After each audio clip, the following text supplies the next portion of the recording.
ሰላም ስለበታችሁ ጨባ ያመከባበር ጥሩ ነው ግን ሰው ሳይሸጥ ለስ ብቻ አይሆን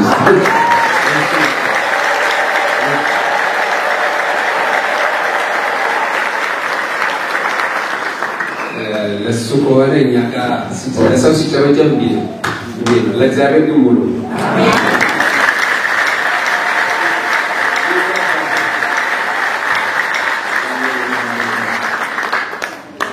እንኳን እናደረሳችሁ እንዳሉ እንኳን ወራችሁበት ይሻላል ለደቱን ሁሌ የምንኖረውና ሰላም ናችሁ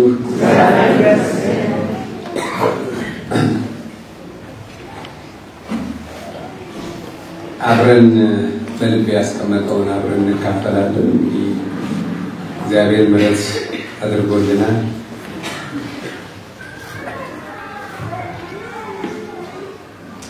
ወሮ ታሳስ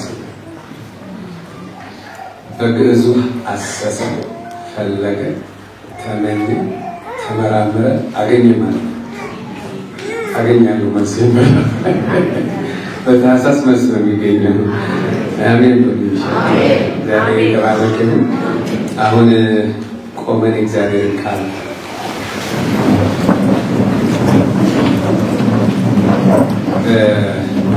ስቃለው ሰውየው አሉ ልጁ ሞቶ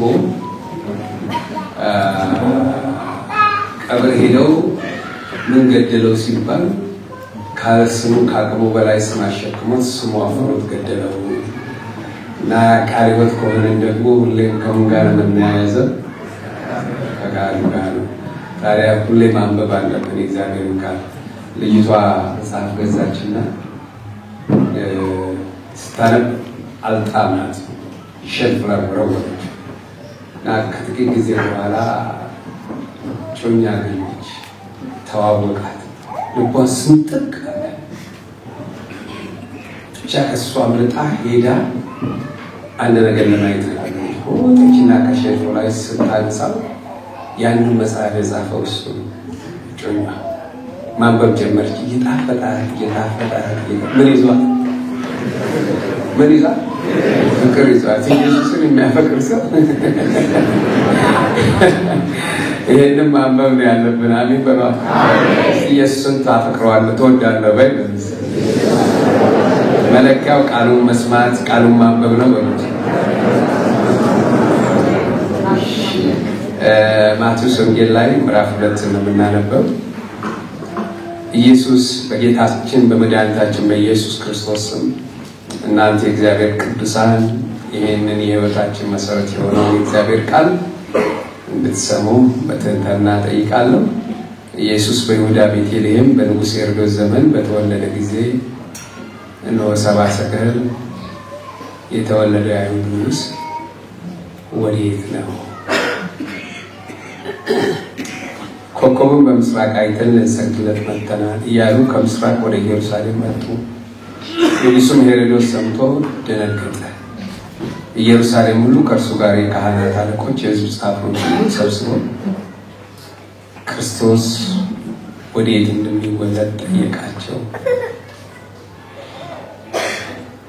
ከላይ ስታነቡት የተወለደ አይሁድ ንጉሥ ወዴት ነው ሄሮድስ ደግሞ ሰብስቦ ከተጠየቀው ይልቅ አንድ አግርሞት የሚችል ጥያቄ ነው የጠየቀው ክርስቶስ ሰብስቦ ክርስቶስ ወዴት እንዲወለድ ጠየቃቸው እነሱም አንቺም ቤተልሔም ይሁዳ ምድር ከይሁዳ ገዢ ከቶ አታንሽም ሕዝቤን እስራኤል የሚጠብቅ መስፍን ካንቺ ይወጣል ተብሎ በነቢዩ እንደተጻፈ በይሁዳ ቤተልሔም ነው አሉት ከዚህ በኋላ ሰብአ ሰገልም በስውር ጠርቶ ኮከቡ የታየበትን ከነሱ በጥንቃቄ ተረዳ ወደ ቤተልሔም እነርሱንም ሰዶ ሂዱ ስለ ሕፃኑ በጥንቃቄ መርምሩ ባገኛችሁት ጊዜ እኔ ደግሞ መጥቼ እንድሰግድለት ንገሩኝ አላቸው እነርሱም ንጉሡን ሰምተው ሄዱ እነሆ በምስራቅ ያዩት ኮከብ ሕፃን ባለበት ላይ መጥቶ እስኪቆም ድረስ ይመራቸው ነበር ኮከቡን ባዩ ጊዜ በታላቅ ደስታ እጅግ ደስ አላቸው ወደ ቤቱም ገብተው ሕፃኑን ከእናቱ ከማርያም ጋር ወርቀው ሰገዱለት።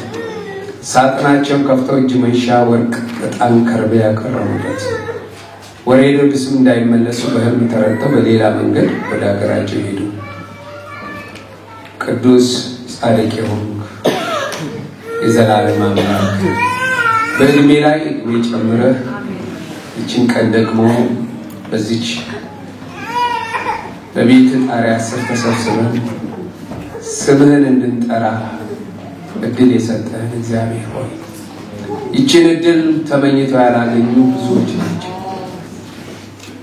እኛን ረዳህን፣ አገዝከን፣ እናመሰግናለን። እግዚአብሔር አምላካችን ሆይ በኮንፈረንስ እነሱ ተመዝግበው የሚታለፍበት ጊዜ ሳይሆን በእነዚህ ሳምንታት በእነዚህ ቀናቶች ውስጥ እስራኤልን ከዮርዳኖስ አሻግረህ ድንጋይ ወስደው ከምረው ምንድነው ይሄ ብለው ባሉበት ጊዜ ይሄ የተከመረው ክምር አምላካችን በዛ ቀን ዮርዳኖስን ከፍሎ እኛም በደረቅ ምድር አሻግሮ የዛ መታሰቢያ ነው ብለው ሐውልት እንደሰሩ በሴት በወንድ ልጆች ቤት ኑሮ ስራ ህይወት ታሪክ ውስጥ በዚህች ማጥቢያ ቤተ ክርስቲያን ውስጥ አንድ ነገር ተከለ።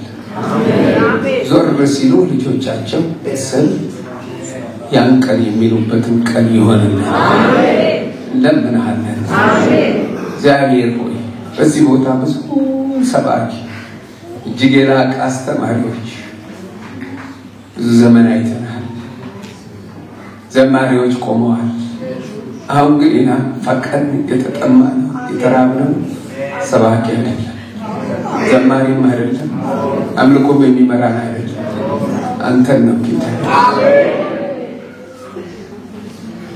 የልጅነታችን አምላክ ያ ያገኘንህ ቀን የሸተተን ጠረን እናት ልጆቿን ጥላ ሄዳ ልጆች በበራፍ ላይ ሆነው በፍቅር እንደሚቃጠሉ እንደሚያለቅሱ ነፍሳችን አለቀሰች። እባክህ በዚህ ቀን ይሄ ሰው ነገ ኮንፈረንስ መጣን ብለን የምንወጣበት ሳይሆን አየነው የምንልበት ቀን ይሁን። እነዛ ደቀ መዛሙርቶቻቸውን የሆነ አይምሯቸውን እንደከፈትክ መጽሐፍን ያስተውሉ ዘንድ ለደህንነት ብርሃን የሆነውን ደግሞ ትረዳ ዘንድ ሊዲያን ልቧን የከፈትክ እነዛ የኤማሁስ መንገደኞች ጠልገው በትንሣኤ ቀን ጠልገው አዝነው በድል ቀን ሽንፈትን በክብር ቀን ውርደትን በሰላም ቀን ጦርነት ሆኖባቸው ግራ ገብቷቸው እነሆ ወደ ቤታቸው ሲሄዱ አገኛቸው። ለአንተን አሙልክ በመጨረሻ መሽቷል እደር ብለው ነመኑ። ና እደርኛ ቤት ና እደር ለተወለድን ና ወጣሉ ተስፋ በቆረጥንበት በመጨረሻ ገባ። እንግዳነህ ተቀመጥ ብለው ሊያስተናግዱ ሲነሱ እነሱን አንተ ራስህ አስተናጋጅ ሆነህ እንጀራ ቆረስክላቸው። ባለሙያው ኢየሱስ ማን እንዳንተ ጠቢብ አለ። ዛሬም ይሄንን ቅዱስ ቃልህን ወሰድ ልክ ቆርሰህ ስትሰጣቸው አይናቸው እንደተከፈተ መሽቷል፣ አደጋ አለ፣ ግባ እደር አንተን አሉህ። ያ ፍርሃት ሁሉ ተገፎ በጨለማ ሌሊት ላይ እኛም አየነው ተነስቷል ብለው ለወንድሞቻቸው የምስራች ሊነግሩ እንደሮጡ ዛሬም አይኖቻችን ተከፍቶ ዘመዶቻችን ያልዳኑ ቤተሰቦቻችን አገኘነው ብለን የምንልበት የምስክርነት ቀን እንዲሆንልን እግዚአብሔር ሆይ ከፍ አደርግሃለሁ በኢየሱስ ስም። እኔንም ባርክ፣ ሕዝብህን ባርክ። አሜን።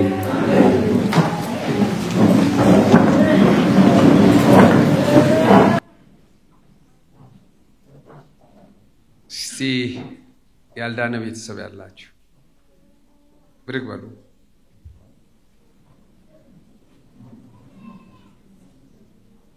የዳነ ቤተሰብ ያላችሁ ቁጭ በሉ። ግን ያልዳነ ዘመድ ያላችሁ ቤተሰብ ብቻ ሳይሆን ዘመድ ያላችሁ ጎረቤትም ያላችሁ ልጨምርበት። ዘመድዳ ሁሉም ድነዋልሽ።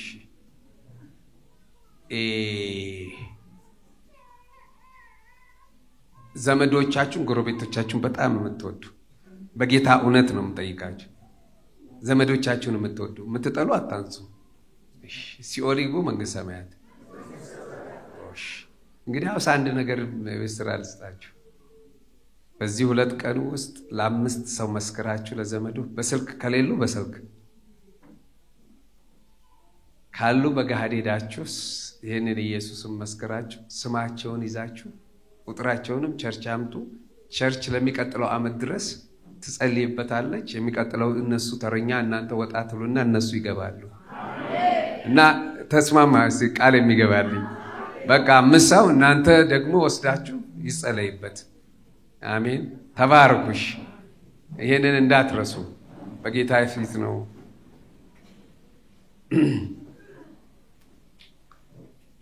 የተወለደው የአይሁድ ንጉስ ወዴት ነው የሚል ነው። ጠያቂዎቹ እንዳነበብን 70 ሰገሎች ናቸው። ተጠያቂውን ለማግኘት በራሳቸው ሐሳብ ከሚመራቸው ኮከብ ትተው የአይሁድ ንጉስ የሚወለደው ቤተ መንግስትና ኢየሩሳሌም ብለው ጥያቄያቸውን ያቀረቡት የት ነው? ቤተ መንግስት ነው። ቤተ መንግስት ነው። በነገራችን ላይ አንዲት ነገር ትዝ አለኝ። ያሉ ነው እና የዛፍ አባት 3 ዛፎችን ነገ አስተከላቸውና ስታርጉ ምንድነው መሆን የምትፈልጉት ብሎ ጠየቃቸዋል። ማንን? ዛፎች። አንደኛው እኔ ትልቅ መርከብ ሆኜ ንጉስ በኔ ውስጥ ሆኖ በባህር ላይ ሲንሸራሸር ፈልጋለሁ አለ። ሌላኛው ደግሞ የንጉስ አልጋ ሆኜ ንጉስ እኔ ላይ እንዲያርፍ ፈልጋለሁ አለ። ሌላው ደግሞ እኔ መቆረጥ አልፈልግም ዘመኔን ቀጥ ብዬ መኖር ነው አለ። እና አደጉ። 3ቱም ተቆረጡ። 3ቱ ከዛ አንደኛ አሳ ማጥመጃ ጀልባ ሆነ። አንደኛው የበጎች በረት ውስጥ ግርግም ሆነ። አንደኛው ደግሞ ግንድ ሆኖ ቀረ። መጨረሻ ላይ አንድ ቀን ባልታሰበ ሁኔታ ንጉሠ ነገሥት ኢየሱስ ግርግም ውስጥ በረት ውስጥ በግርግም ውስጥ ተኛበት። ያኛውን ደግሞ ጀልባ ውስጥ ሆኖ ሰበከበት።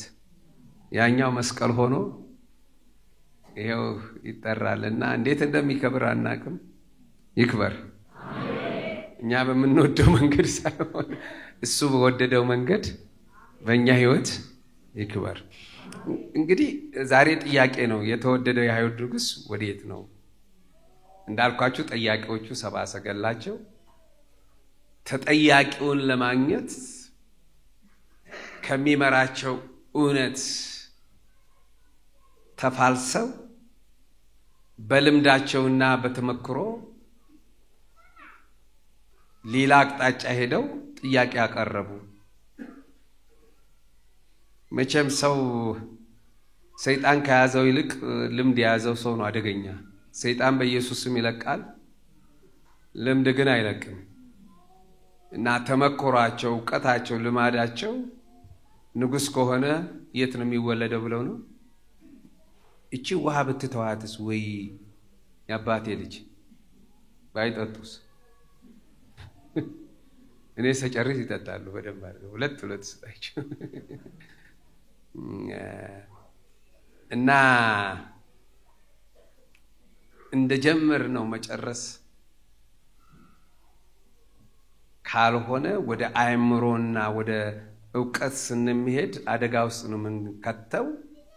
እና እነዚህ ሰዎች ጥያቄን ቤተ መቅደስ አቀረቡ። ይህ ኢየሩሳሌም ሲደርሱ ኮከቡ ሕፃኑ ባለበት ቦታ ድረስ እስኪቆም ድረስ ከመከተል ይልቅ የተወለደው የአይሁድ ንጉስ ወዴት ነው ብለው መጠየቃቸው ለምን? ኮከቡን ከዛ በኋላ አላዩትም እንዳይባሉ ከዛ በኋላ እንደገና ሲመራቸው እናያለን።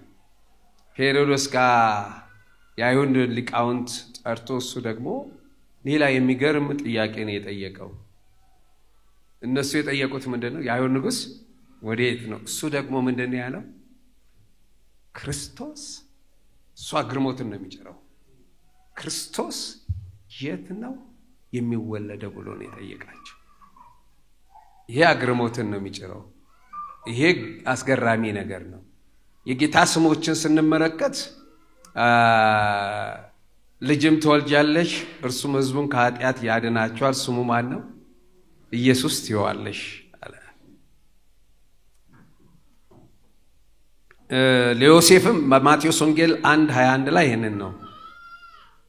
እነሆ ትጸንሳለሽ ወንድ ልጅ ትወልጃለሽ ስሙ ማን ትይዋለሽ?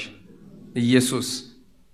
የምድራዊ የኢየሱስ ስሙ ኢየሱስ ነው የሚባለው። ኢየሱስ ማለት ደግሞ አዳኝ ማለት ነው። እዚህ ሰውዬው የጠየቀው ምንድነው? ክርስቶስ የሚል ነው። ክርስቶስ ግን የማዕረግ ስሙ ነው። ክርስቶስ በግሪክም ሲሆን በዕብራይስጡ ደግሞ መሲህ ይሉታል፣ ማሻህ ይሉታል እና የተቀባ ማለት ነው። ታዲያ ይሄንን ኢየሱስ መቀባቱ በብሉይ ኪዳንም አስቀድሞ ተነግሯል።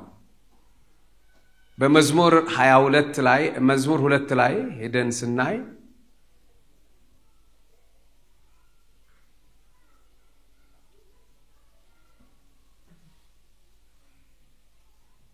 እንዲህ ይላል፣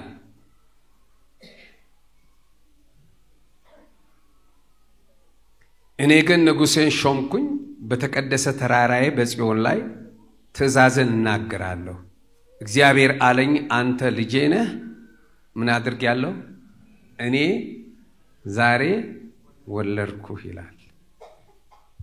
ይህ ጌታ ኢየሱስ ክርስቶስ መቀባቱን የሚናገር ነው።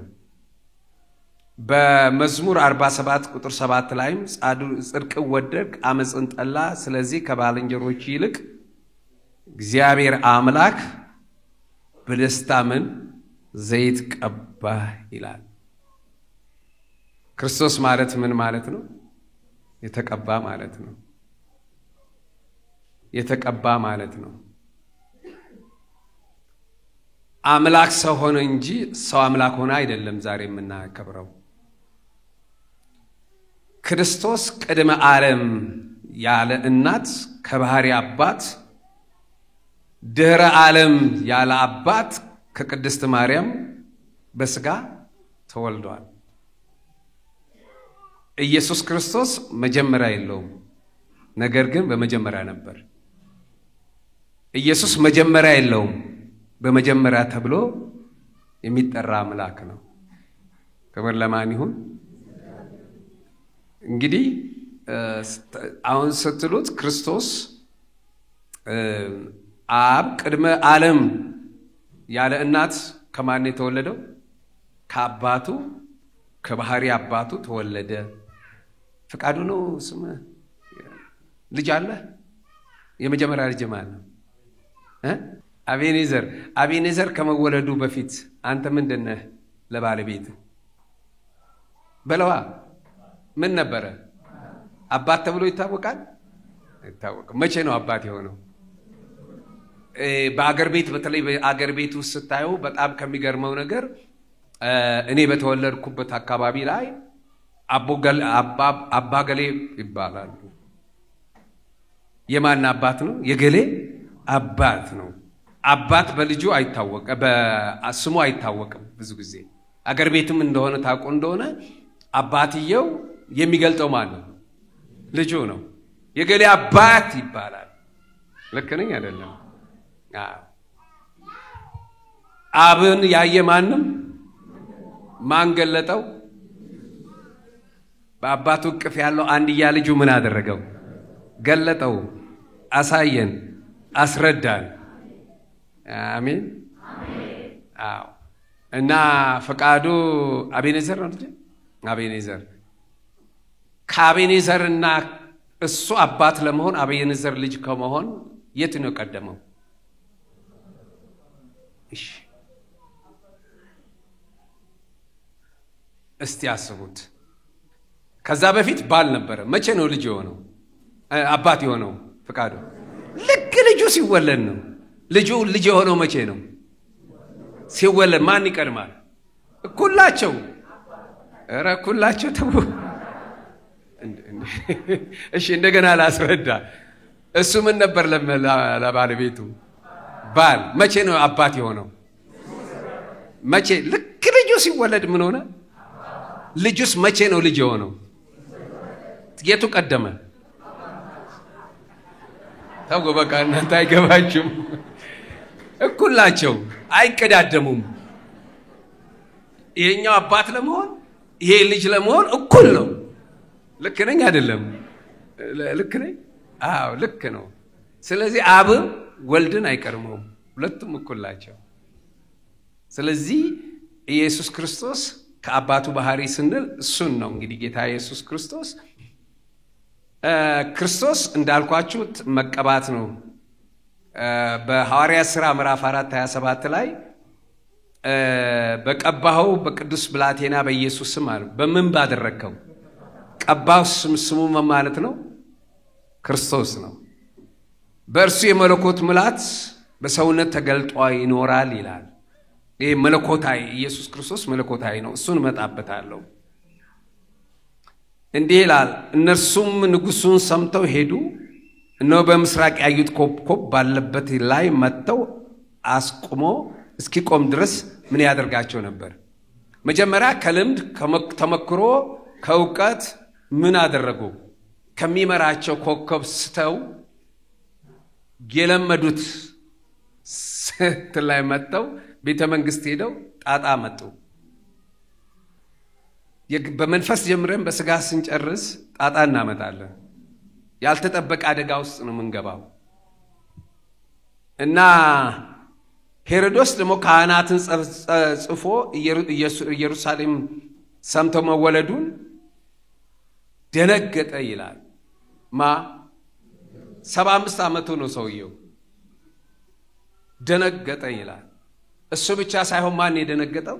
ኢየሩሳሌም ያለችው ደነገጡ፣ ታወኩ ይላል። የሚገርም ነገር ነው። ማን በተወለደ ጊዜ? አዎ ግርግር እንግዲህ የጀመረው ክርስቶስ በተወለደ ጊዜ ነው። ቃል አልተናገረም፣ ታምር አላደረገም፣ አንድም ትምህርት አላወጀም። ነገር ግን ኢየሱስ በተወለደ ጊዜ በመጀመሪያ ገና ጨቅላ ሆኖ አናውጧል። ምክንያቱም ኃይል አለው ውስጥ። ስሙ ለዘላለም ክብር ለማን ይሁን? ክብር ለጌታ ይሁን። አናወጠ። ስሙ የተባረከ ይሁን። ክብር ለእግዚአብሔር ይሁን። እንግዲህ ጌታ ኢየሱስ ክርስቶስን የመራቸው ማን ነው? የምስራቅ ኮከብ ነው አይደለ? እነዚህ ሰዎች አይሁድ ጥያቄ ቀረበላቸውና የት ነው የሚወለደው ክርስቶስ ብሎ ሲላቸው የት ነው? ማን ብሎ ነው የጠየቃቸው? ክርስቶስ ብሎ ነው። ይሄን ጊዜ አልደነገጡም። የት ነው የሚወለደው ብለው መርምረው የት እንደሚወለድ ተናገሩ። የት ነው አሉ? ቤተልሔም ይሁዳ ብለው አሉ። መቼም ከእውነት ጋር ሰው ሲፋታ እውነትን ቢገለጥለት ለመቀበል ፈቃደኛ አይሆንም። የተፋቱ ሰዎች ስለሆኑ ለተገለጠው እውነት ለመቀበል ፈቃደኛ አይደሉም። በንጉሥ ዘመን ሰማያዊ ንጉሥ መወለዱ ሄሮድስ ሲታወቅ እነሱም አብረው ምን ሆኑ? ታወኩ። አንቺ ቤተልሔም ኤፍራታ ሆይ አንቺ በይሁዳ አላፋት መካከል ትሆኚ ዘንድ ታናሽ ነሽ፣ ካንቺ ግን አወጣጡ ቀድሞ ጀምሮ ከዘላለም የሆነው የእስራኤል ላይ ገዢ የሚሆነው ይመጣል ብሎ ተነግሯል። እንግዲህ ለተሰማውና ለተገለጠ እውነት ላለመቀበል ሄሮድስ በይሁዳ ያሉ ጸሐፍቶች ናቸው። ቀደምም እየተነገረ ነበርና ሉቃስ ምዕራፍ 2 ላይ ስትመለከቱ ኢየሱስ የት ነው የሚወለደው ነው የተባለው? ቤተልሔም ይሁዳ አይደለ? ቃል ስጋ ለብሶ በተወለደበት ቀን ቃል ኪዳን ተስፋ መንፈስ የነበራት ቤተልሔም ስትዘምር የነበረች ቤተልሔም ስትናፈቀው የነበረው መሲህ መጥቶ በመካከሏ ሲወለድ ምን አላለችም? አልተቀበለችውም። እየዘመሩ አንድ ጊዜ በቅርብ ጊዜ እግዚአብሔር ምን አለኝ? እያገለገሉ መድከም፣ እየዘመሩና እየሰበኩ መርዝ መውደቅ፣ እየጸለዩ መጥፋት በትውልድ መካከል ሆኗል አለኝ። እነዚህ ሰዎች ስለ መሲሁ እየተናገሩ እያስተማሩ እየሰበኩ ቀኑ እውን ሆኖ ቃል ሥጋ ለብሶ በመካከላቸው ሲወለድ አላስተናገዱትም።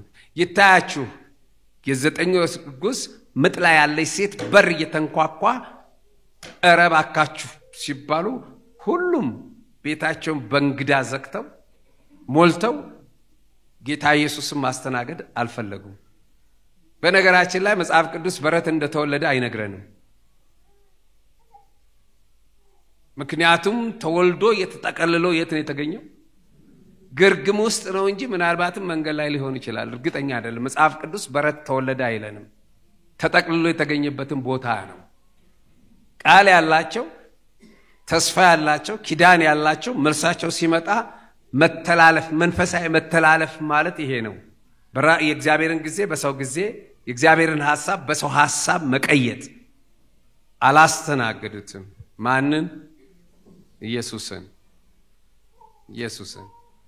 ዛሬም እግዚአብሔር መጥቶ መልሳችን ሲመጣ በራሳችን ልምድና አካሄድ ተይዘን ይህን ክቡር ጌታ ላለማስተናገድ ምክንያቶች ልናቀርብ እንችል ይሆን? እሱ ነው አስፈሪው ነገር። እሱ ነው ግራ አጋቢው ነገር። ነገር ግን መልአኩ መጥቶ ሲመጣ አጣ። ሁሉም ተኝተዋል ሌሊት ላይ አንድም እሱን ለማስተናገድ። እኛ እንኳን ቤተሰብ ሰፈር ተሰብስቧል ተወለደ ተብለን። ይህ ክቡር ጌታ ግን ሰው በራሱ ፕሮግራም ሲያዝ፣ አጀንዳ ሲያዝ፣ ልምድ ሲያዝ የመጣውን መልስ መቀበል ይቸግረዋል። ይሄ ነው እየዘመሩ መጥፋት፣ እየሰበኩ መውደቅ፣ እያገለገሉ መድከም፣ እየጸለዩ መጥፋት። አንድ ኢየሱስን ማስተናገድ ባለመቻላቸው ምክንያት በሺህ የሚቆጠሩ ሕፃናትን ለመጨፍጨፍ ምክንያት ሆኑ። ዛሬም ባለንበት ሁኔታ እጅግ አስጊና አስፈሪ ጊዜ ነው። ወደ እግዚአብሔር ተመልሰን ከእግዚአብሔር ጋር ህብረት ካላደረግን ዘመኑ እጅግ የከፋ ነው። ስለዚህ ነው ጌታ የሰው ልጅ በሚመጣበት ጊዜ በምድር ላይ እምነትን አገኝ ይሆን ወይ ብሏል። የሚዘምር አልጠፋም፣ የሚሰብክ አልጠፋም። በኋላ ግን የሚገርመው ነገር ይሄንን ወዴት ነው ሄደው? መልአኩ ወደ እረኞች ሄደና በዙሪያቸው የእግዚአብሔር ክብር ሲያበራ ፈሩ፣ ደነገጡ፣ ተጨነቁ። ምክንያቱም ያልተለመደ ያልተጠበቀ እንግዳ ክስተት ነው። ክብር የእግዚአብሔር ክብር የሚመጣው ኢየሩሳሌም ወይም ቤተልሔም እንጂ ምድረ በዳ ላይ እንዴት ይመጣል ተብሎ ይጠበቅ? ይሄን ጊዜ ነው መልአኩ አትፍሩ፣ ለሰው ሁሉ የሚሆን የምስራች ነግራችኋለሁ። ዛሬ በዳዊት ከተማ ለሰው ሁሉ፣ አቤት እስቲ የሰው ሁሉ በሉ፣ የሚሆን የምስራች። በዓለም ላይ ምንም ነገር የለም ለሰው ሁሉ የምስራች የሚሆን። አሁን እኔ የምኖርበት አካባቢ ላይ መንገድ እየተሰራ ነው። መንገዱ እስኪያልቅ እየናፈኩኝ ነው። ያዘኑ ሰዎች አሉ። አዎ ቤታቸው የፈረሰ ምንም ነገር ሌላውን ጎርቶ ነው።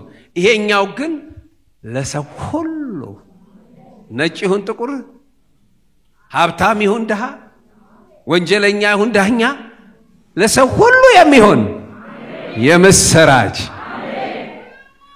ምን መድኃኒት ክርስቶስ ጌታ የሆነው ምን ሆኗል?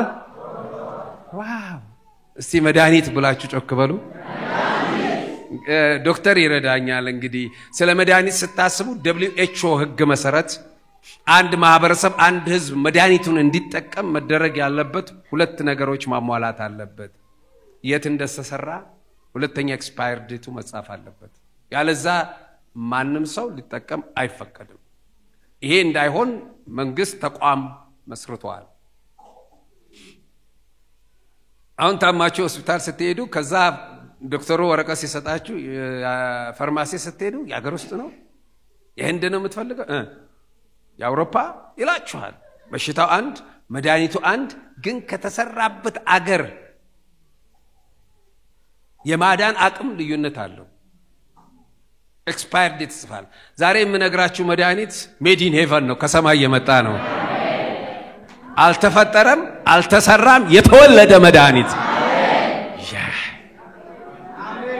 ዋው ኤክስፓየርድ ዴቱ ትላንት ዛሬም ነገም ለዘላለም ሕያው የሆነ መድኃኒት ክርስቶስ ጌታ የሆነው ተወልዶላችኋል ይሄኛው ምድራዊ ስትውጡት ጉበታችሁን ጨጓራችሁን ነገራችሁን ይነካል ይሄኛው አንዴ ስትውጡት ቤታችሁን ዘራችሁን ታሪካችሁ ያድናል ካጨበጨባችሁ በረባ ጨብጭቡለት ይገባዋል ያኛው በውሃ ነው የሚዋጠው ይሄ በእምነት የሚዋጥ ነው የትኛም በሽታ ይሁን ሪፈር ብሎ የእግዚአብሔር ቃል ዋው በጣም የሚደንቅ ነው የእግዚአብሔር ቃል ሕያው የሚሰራ ከሁለት አፍ ሰይፍ ይልቅ እጅግ የተሳለ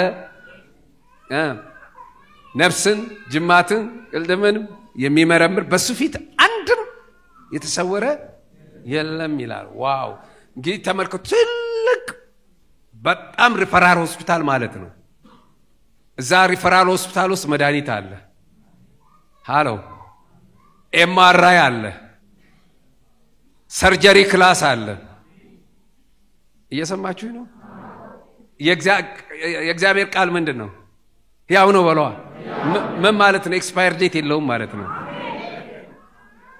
የሚሰራ ነው ይላል ያው ብሎ የሚሰራ ምን አመጣው አሁን አንዳንድ መድኃኒት ይሰጣዋችሁና ይሄስ መድኃኒት ኤክስፓየርድ ነው አይደለም አልሰራም ብለው ይቀይሩላችኋል ምን አላለም በሉታ አሰራም ይቀይሩላችኋል ይሄኛው ግን የሚሰራ አሜን ኤምአርአይ አለው ያው ኤምአርአዩ ይሄ ጅማት አንጀትህን አይደለም ነፍስን መንፈስን አካልን መርምሮ አጥንቶችን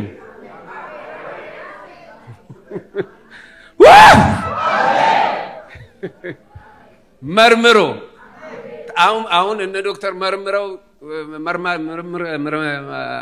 ምንድነው ምርመራ ክፍል ትሄዳላችሁ አይደለ ኤምአርአይ ከዛ ወረቀት ይዛችሁ ዶክተር ጋር ትሄዳላችሁ ዶክተሩ ሰርጀሪ ክላስ ይልካችኋል ይሄ ግን ከአንድ መስኮት ነው አገልግሎቱ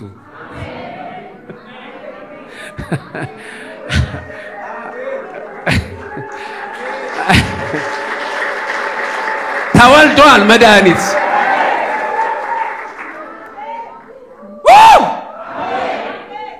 ኢየሱስ ጌታ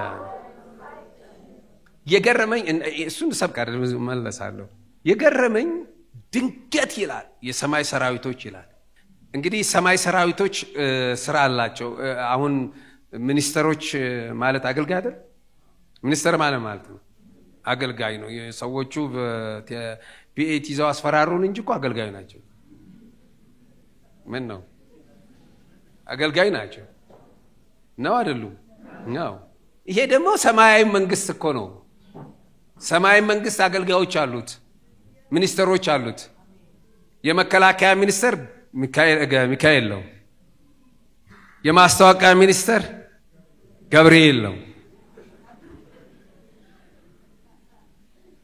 ሪፐብሊካን ጋርድ ሱራፌል ነው የሚገርመኝ ግን የባህልና ቱሪዝም እና የንግድ ሚኒስተሩ ሉሲፈር እንደሆነ ታውቃላችሁ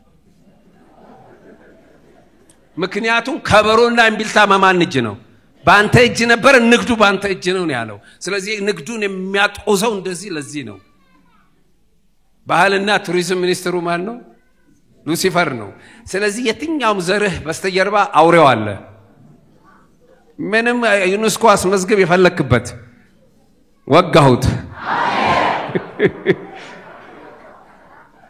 እና ሚካኤል ለመጀመሪያ ጊዜ ከአላፍ ድንገት የሰማይ ሰራዊት ይላል ኦልሞስት አንድ መጽሐፍ ላይ 72000 መላእክቶች ሊሆኑ ይችላሉ የሚል አይምባለው ለመጀመሪያ ጊዜ እነሆ መሳሪያቸውን መዋጊያቸውን ጥለው ኳይር አቋቋሙ ክብር ለእግዚአብሔር በአርያም ይሁን በመድር ላይ ሰላም ለምድር በሰው በጎ ፈቃድ የውል ስምምነት ነው ይሄ በጎ ፈቃድ እግዚአብሔር ሰውና እግዚአብሔር ተጣሏል ምድርና እግዚአብሔር ተጣልቷል አስታራቂው መጣ የውል ሰነድ ይዞ መጣ አሜን ሃሎ ታዲያስ ከናንተ ምን ፈልጋለሁ ክብርን አሜን አሁን ቤተክርስቲያን በጣም አንዳንዴ የናንተ የዚህ ቤተክርስቲያን ግቡ ምንድነው ብዬ ብጠይቅ ደቀ መዝሙር ማድረግ ማምለክ ሚሽነሪ መላክ እነዚህ ግብ አይደሉም ግባችን አንድ ነው እግዚአብሔር መክበሩ ነው አሜን እነዚህ ግባት እንጂ ግብ አይደሉም ምንድነው እሺ ሰውየው ዳነ ምን ይተበስልህ ከሱ ውስጥ እግዚአብሔርን ሲያከብር አይደል የቤተ ክርስቲያን የመኖር ትልቁ ታርጌት ሰው መፈወስ ማዳን ምናምን ደቀ መዝሙር ማድረግ ሳይሆን ትልቁ እርሱ ማክበር ነው አሜን ክብር በአርያም አሜን ለእርሱ ይሁን አሜን የቀረው ነገራችን ግባት ነው ስለዚህ የትኛውም አገልግሎት ዛሬም የኮንፈረንስ ከጨረሳችሁ በኋላ እኔ እንኳን ኮንፈረንስ አላልኩም ከወንድሜ ጋር ኮንግረስ ነው ያልኩት ስላሴ ምክር ቤት የሚወስንበት ዛሬ ሃሎ ስሙ ለዘላለም ይባረክ እና ይሄ ሄሮድስ ታወከ ሄሮድስ በጣም ጨካኝ ክፉ ደም ጠጪ ሚስቶቹን የገደለ ልጆቹን ተቀናቃይ ናቸው ብሎ የገደለ በኋላ ህፃናትን የጨረሰ እጅግ የከፋ ሰው ነው የሚገርመው ሰውየው ሲሞት ወፈፍ ያለ ነው ህፃን ጨቅላ ህፃን ተወለደ ብሎ ማበድ አለበት ምን አገናኛቸው ያ 75 ዓመት ነው ብቻ ገብቶታል እሱ ውስጥ ያለው አውሬ ገብቶታል ሃሎ ምንም እኮ ቦታ እንኳን የለም ግን ታስፈራዋለህ ቦታ ያላቸው ይፈሩሃል አሜን ስሙ ለዘላለም ይባረክ እንግዲህ ይሄንን ተሰተት የፈጠሩት እነዚህ 70 ሰገሎች ናቸው እነዚህ 70 ሰገሎች ኬት መጡ ብዙ አፈ ታሪክ አለ በተለይ ኢትዮጵያውያን ናቸው የሚሉም ሰምቻለሁ ደሞ የኛ ሀገር ከሚገርማችሁ ነገር ሁሉ ጊዜ 10ኛ እንኳን ቢወጣ ከ1 እስከ 10 ወጣው ነው የሚለው አንድ ሳይጠቅሰት ልጆቻችንም ስንተኛ ወጣ ሲል ከ1 እስከ 10 ወጣ አይልም አንድን እንወዳለን ሁሉ የራሳችን ማድረግ እንወዳለን ኢትዮጵያኖች እንግዲህ ምን እንደሆነን እንጃ አላውቅም ይሁን እነሱም የኛ ናቸው የሚል ሰምቻለሁ ሌላም ብዙ ታሪኮች አሉ ግን እኔ በተረዳውበት እነዚህ 70 ሰገሎች በአንደኛ ነገሥት ምዕራፍ 24 ላይ ቁጥር 29 ላይ የሰለሞንን ጥበብና ዕውቀት የተወዳደረው ከምስራቅ ሰዎች ጋር ነው ይላል እና ከግብፃውያን ጋር ነው የሰለሞን ምን ሆነ ይላል ልቆ ተገኘ ይላል እንግዲህ ምስራቅ ሰዎች እነማን ናቸው ምንን አይተው ነው የመጡት ኮከብ አይተው ነው የመጡት ይሄ እግዚአብሔር ዘፍጥረት ላይ መጀመሪያ ብርሃን ምዕራፍ 1 ቁጥር 2 ላይ ነው የተፈጠረው ብርሃን በኋላ ግን ለምልክት ለዘመናት ለቀናት ይሆኑ ዘንድ ምንን ተፈጠሩ ፀሐይ ጨረቃ ከዋክብት ተፈጠሩ ለምንድን ነው ለምልክት ለዘመናት ለቀናት እንዲሆኑ ነው የተፈጠሩት ምልክቶች ናቸው ኢየሱስ ሲሰቀል ጨልሞ ነበር ፍርድን ያሳየው ግብፃውያንን ሲቀጣ ጨልሞ ነበር ፍርድን ያሳየው እና እነዚህ ጨረቃ ከዋክብትና ፀሐይ አላማቸው ምንድነው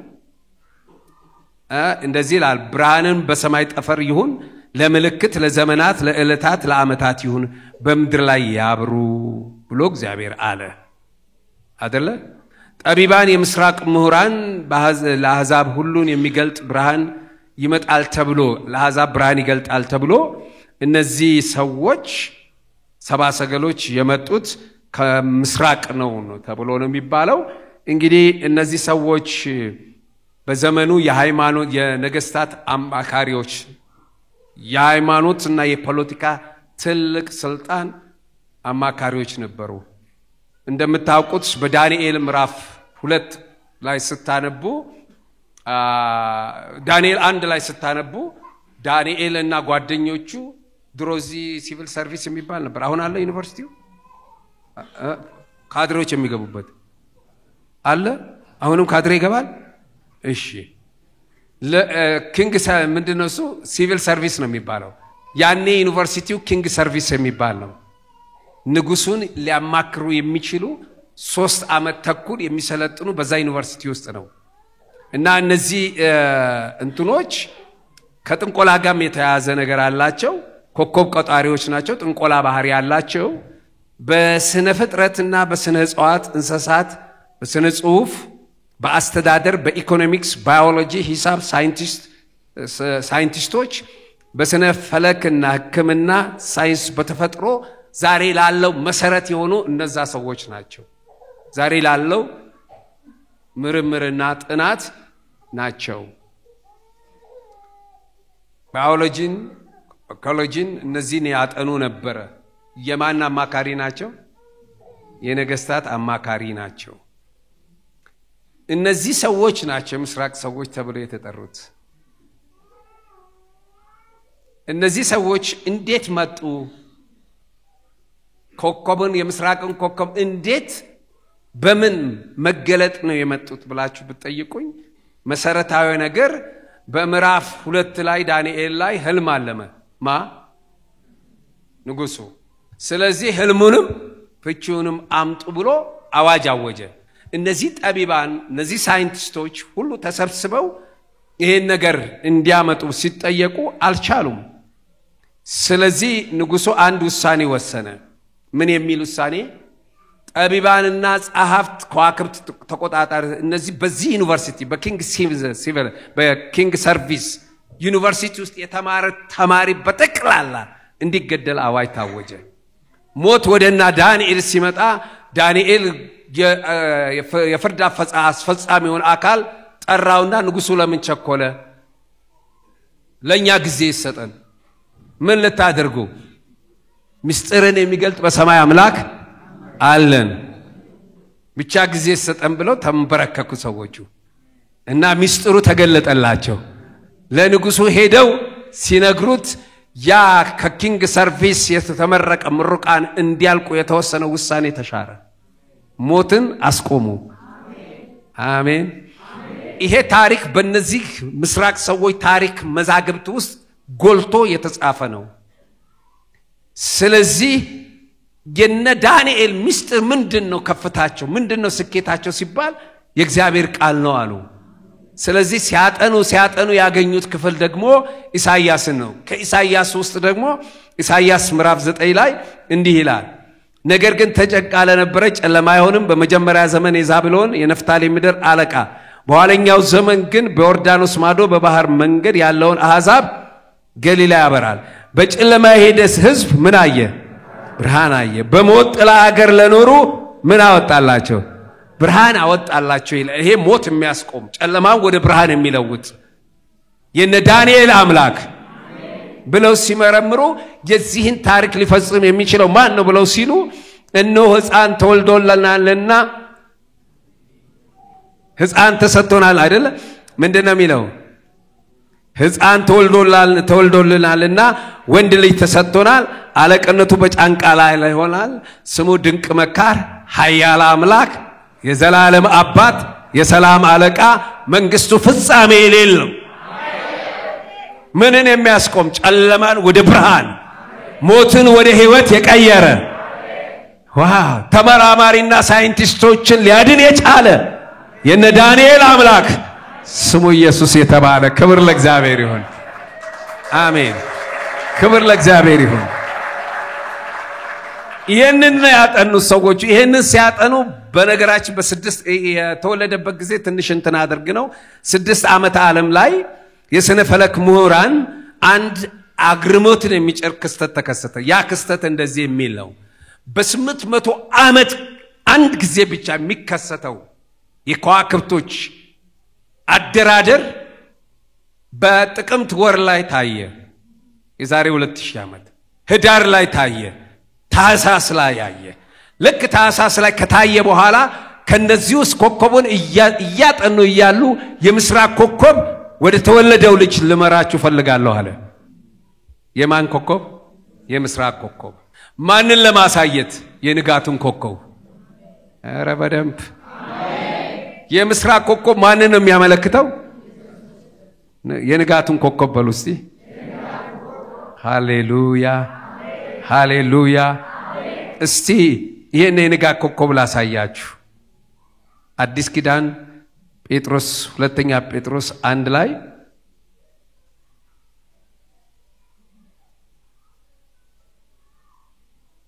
ቁጥር 18 ላይ እኛም በቅዱስ ተራራ ከእርሱ ጋር ሳለን ይህ ድምፅ ከሰማይ ሲወርድ ሰማን። ከእርሱ ይልቅ እጅግ የጸና የትንቢት ቃል አለን። ምድር እስኪጠብ ድረስ የንጋቱ ኮከብ በልባችሁ እስኪወጣ ድረስ ሰው በጨለማ ስፍራ የሚበራው መብራቱን እንደሚጠነቀቅ ይህንን ቃል እየጠነቀቃችሁ መልካም ታደርጋላችሁ ይላል። ምንድነው የሚለው? እንዲበራ የፈለገው ማን ነው? የንጋቱ ምን? በምናችሁ ውስጥ ይብራ? በልባችሁ ውስጥ።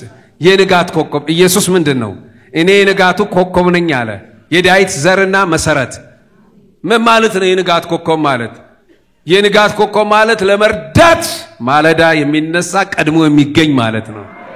ስሙ ለዘላለም ይባረክ። ዛሬም ሊረዳህ ቀድሞ ተገኝቷል። ሃሌሉያ። ሰይጣንን ግን የአጥቢያ ኮከብ ይለዋል። የአጥቢያ ኮከብ ማለት ነው ህዋት ወደዚህ ወደ የደርግ ጥሎስ ሊመጡ ሲሉ አምቦ ላይ ተቀላቀላቸው ማለት ነው። ምን ማለት ነው? ከአሸናፊ ጋር አሸናፊ ነኝ ብሎ አሸናፊነትን የሚነጥቅ የድል አጥቢያ ይባላል። ድል ከተደረገ ከተሳካላችሁ በኋላ መጥቶ የሚነጥቅ የንጋት የአጥቢያ ኮከብ ሰይጣን ነው። ኢየሱስ ክርስቶስ ግን ጨለሞባችሁ ብርሃን ሊሆን ሊረዳ የሚመጣ ነው። ክብር ለማን ይሁን? ሲለ እግዚአብሔር ክብር ስጡት። ሃሌሉያ። ድንቅ መካር፣ ኃያል አምላክ፣ የዘላለም አባት ስሙ ለዘላለም። እስቲ የንጋቱ ኮከብ በሉ እስቲ። ይሄ የምስራቅ ኮከብ የንጋቱን ኮከብ ለማሳየት ምክንያቱም ሲፈጠሩ ከዋክብቶች ፀሐይ፣ ጨረቃ ለምንድን ነው? ለምልክት። ምንን? ፈጣሪዋን ለማሳየት። ሃሎ ፈጣሪዋን ለማሳየት እነዚህ 70 ሰገሎች እየመራች መጣች። ሃሌሉያ። ክብር ለማን ይሁን?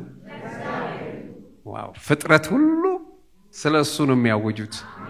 የእግዚአብሔር ስም ይባረክ። እነዚህ 70 ሰገሎች መጡ። መሃል ላይ ስህተት አደረጉ። ወዴት ሄዱ?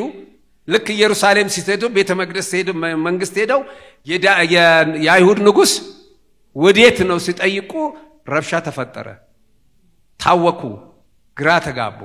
በኋላ መርምሮ በጥንቃቄ እንዲመረምሩ ከነገራቸው በኋላ ከስህተታቸው ተመልሰው ቤተ መንግስት ሳይሆን መልሱ ያለው መንፈሱ ጋር ነው። ለዚች ምድር የትኛውም የኢኮኖሚ ሲስተም፣ ፖለቲካ ፓርቲ ሊለውጣት አይችልም።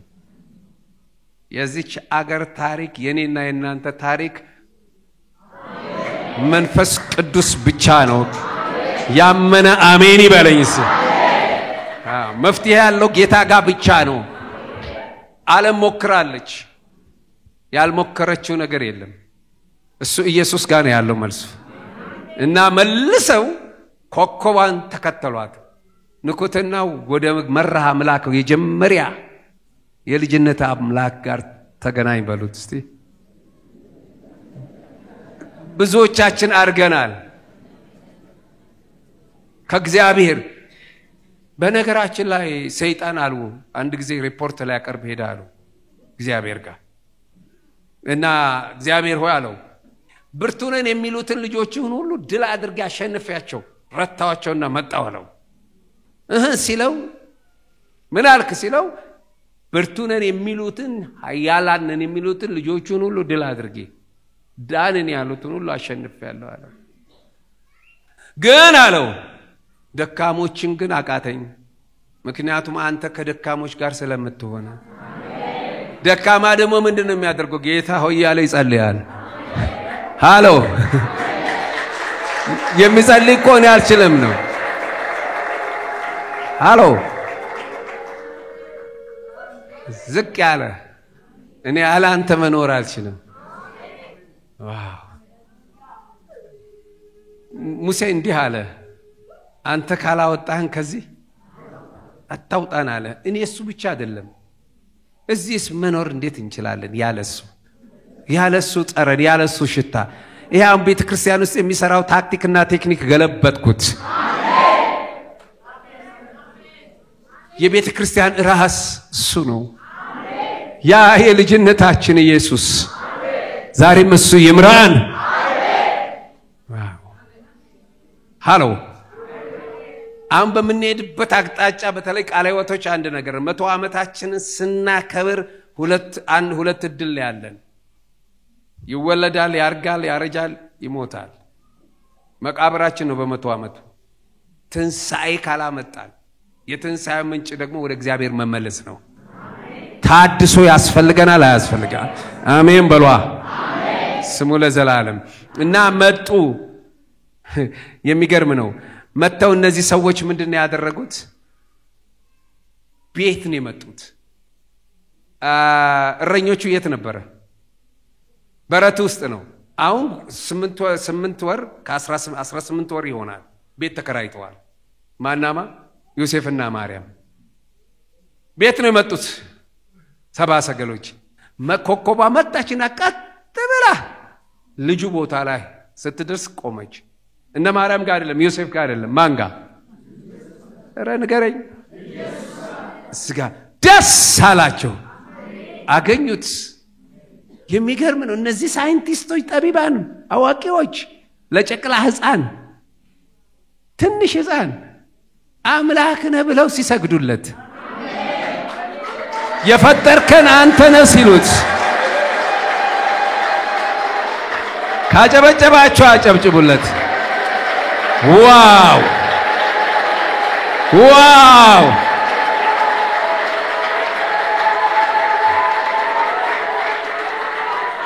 ከስጦታው በፊት ልባቸውን ከፈቱና ምንም ሕፃን ጨቅላ ብትሆንም አንተ የነገስታት ንጉሥ የጌቶች ጌታ የኃያላን ኃያል አምላካችን ፈጣሪያችን አንተ ነህ ብለው ሰገዱለት። ይገባዋል ስግደት፣ ይገባዋል አምልኮ፣ ይገባዋል ክብር።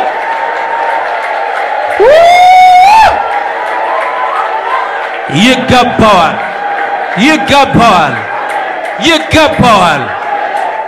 ሰገዱለት። ያድናል ኢየሱስ። ዋው! ከፈቱት። ምንን? ልባቸውን። ስጦታችሁን አይደለም፣ ልባችሁን። አሜን። አሁን ቸርች ውስጥ ያስቸገረን እኮ ስጡ አትስጡ እያለን አይደል የቸገረው? ሰው እንደ ካንጋሮ እግሩ ነው ረጅም፣ ልቡ ሳይሆን እጁ እንደዚህ ነው። ዛሬ በኢየሱስ ስም ልቀቀው እጃችሁን። እሰከባቱት እንዴ ምንድነው እንዴ የምትሉት? አሜን። ይገባዋል። ልቡን የከፈተ ሰው ይገባሃል ብሎ ምን የሚከለክለው ነገር አለ? እጄ የማን ነው? የሱ። እኔ የማን ነኝ? እሱ። ከኢየሱስ በኢየሱስ ለኢየሱስ። ሃሎ! ሁሉ አንዳች ያለ እርሱ አልሆነም። ቤት ቢኖር ሀብት ቢኖር በነገራችን ላይ ምን ይዛችሁ መጣችኋል? ምንም። ምን ይዘት ይሄዳል? ምንም።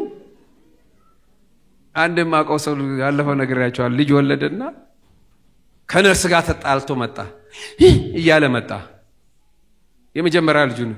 ምንድነው እንኮ ስለው ነርሷ እኮ ልጄን ስትደበድብ አየዋት ዘቅዝቃ። ለካ እብድ ነው ይሄ ብለው አባረውታል። ምን እያለችው አልገባኝም አለ። እንዲህ ስትመጣው ምንም ይዛ አልመጣም ምንም ይዛ አትሄድም እያለች የእንዲህ የሚያደርገን ነገር ይሄ ደም ግፊታችሁን ከፍ የሚያደርገው ነገር ብትታዩስ ብሎ ከመቆጣት ቢቀር አይሻልም? ይሻላል። ልቡን ለጌታ ከፈቱ። በኋላ ሳጥናቸውን ከፈቱት። አሜን። ከፈቱና የመጀመሪያ ስጦታ ምንድነው? ወርቅ ነው። ለማ ለክርስቶስ። ክብር ለማን ይሁን? ምን ማለት ነው? ወርቅ መለኮታዊ ንጉስ ነው ማለት ነው። ክብር ለማን ይሁን? ክብር ለማን ይሁን? ንጉስ ነው። እግዚአብሔር ፈራጃችን ነው። እግዚአብሔር ሕግ አውጫች ሰጫችን ነው። እግዚአብሔር ሕግ ተርጓሚ ነው። ሕግ አስፈጻሚ ነው። እሱም ንጉሳችን ነው። ምን ያደርገናል? ያድነናል። አሎ ያድነናል። ሕግ አውጪው፣ ሕግ አስፈጻሚው፣ ሕግ ተርጓሚው እሱ የኛ አምላክ ነው። ስሙ ለዘላለም። መንግስቱ ፕሬዝዳንትነት ምርጫ አይደለም። አይጠየቅ ስልጣን ያለው የወደደውን ቢያደርግ አይገርምም? እቺን እንዲህ እንዳደረኳት አሁን በአንድ እጄ ነው ያደረኳት። ምድርን እኮ እንዲህ ያረጋት ነው እኮ ኢትዮጵያን እንዲህ ባን እጣቱንም አልነካትም። ቃሉን ብቻ ልኮ ይሄ ትልቅ አምላክ የነገስታት ንጉስ የጌቶች ጌታ ነው። ስሙ ለዘላለም ይባረክ። አንድ ጊዜ ኢየሱስ ክርስቶስን ሊሰቅሉ ሲወስዱ ጲላጦስ ጻፈ በሮም በግሪክ በዕብራይስጥ ምን ብሎ? የአይሁድ ንጉስ ብሎ ተቃውሞ ተነሳ። ምን ብለው? እሱ ነው እንጂ ያለው እኛ የአይሁድ ንጉስ እንደሆነ አንቀበልም አሉ። እና ይሰረዝ ሲሉ የጻፍኩትን ጽፌአለሁ። ያንቺ ጉዳይ ተጽፏል። ማንም ሊሸራው አይችልም። ሃሎ የጻፍኩትን ይሄ ያልገባሽም አንቺ ጠላት ተነስቶ እሷ እንዲትሆን አንተ እሱ እንዲሆን ሲል የጻፍኩትን የሚሽራው የለም። ከላይ ነው ያንቺ ጉዳይ። ያንተ ጉዳይ ከላይ ነው። ሃሌሉያ። ጽፌአለሁ። ንጉስ ነው ክርስቶስ። ዋው! ክርስቶስ ማለት ምን ማለት ነው? የተቀባ ነው። እኛም ከርሱ እኛም እግዚአብሔር ይቀባል ይላል አይደለ? በመንፈስ እንጂ በኃይል እንጂ በብርታት አይደለም ይላል። ዋው! ኢየሱስ ምንድነው የተቀባው? መንፈሱን። እንደው የትኛው መንፈስ ተቀባ ሲለው እንደው ምንድነው የሰጡ ሰዎች? ወርቅ በሏ። ይሄንን ሳረብ በጣም ገረመኝ። ስለ ወርቁ ሳስብ ዘካርያስ ምዕራፍ 4 ላይ እንዲህ ይላል ቁጥር 11 ላይ እኔም መልሼ በመቅረዙ በስተቀኝ በስተግራ ያለው እነዚህ ሁለት የወይራ ዛፎች ምንድናቸው አልኩት።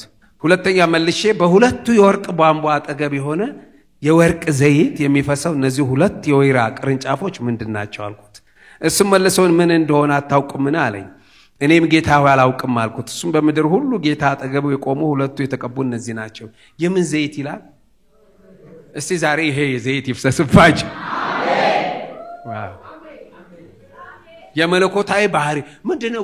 የወርቅ ዘይት ሲቀቡ የሚሆነው የወርቅ ዘይት ምንድነው ብላችሁ ብትጠይቁኝ ወርቅንስ ለማጥናት መከሩ። ወርቅ አይዝግም፣ አይበላሽም፣ በአሲድ አይሟሟም፣ ሁኔታዎችን ይቋቋማል። ምን ወርቅ በሏል? ወርቅ በቀላሉ ይቀልጣል። በቀላሉ ቅርጽ ማውጣት ይቻላል። ግትር አይደለም። ምን ወርቅ። እሺ ሌላው ወርቅ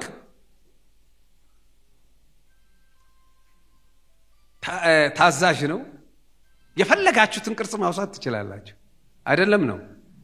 እስቲ ወርቅ ዘይት በሉ። ዛሬ ይሄን ዘይት እግዚአብሔር ይሙላባን። አሜን። ደግሞ ታቦት ግራር ነው። ግራር ምን አይነት እንጨት ነው? ጠማማ ሾክ ያለበት ነው። በምን ይለበጣል? ወርቅ። በወርቅ ተለበጠ ማለት ሾክን ሁለቱን ይሸፍናል። አይደለም ነው? ማን ነው የሚሸፍነው? ወርቅ። ሌላው ከሌሎች ብረት ጋር ቢቀላቀል ውበቱን ይዘቱን አይለቅማ። እሳት ስታበዙበት ምን ይሆናል? 14 ከ4 ነው የሚባለው። 14 የነበረው በኃይል ስትከቱበት 18 ይሆናል። ያን ወስዳችሁ ስከቱበት 21 ይሆናል። 24 28 30 አጠፋውም ያጠራዋል። ስሙ ለዘላለም ይባረክ። በእሳት ደግሞ ወርቅ ውድ ነው፣ የትም አይገኝም።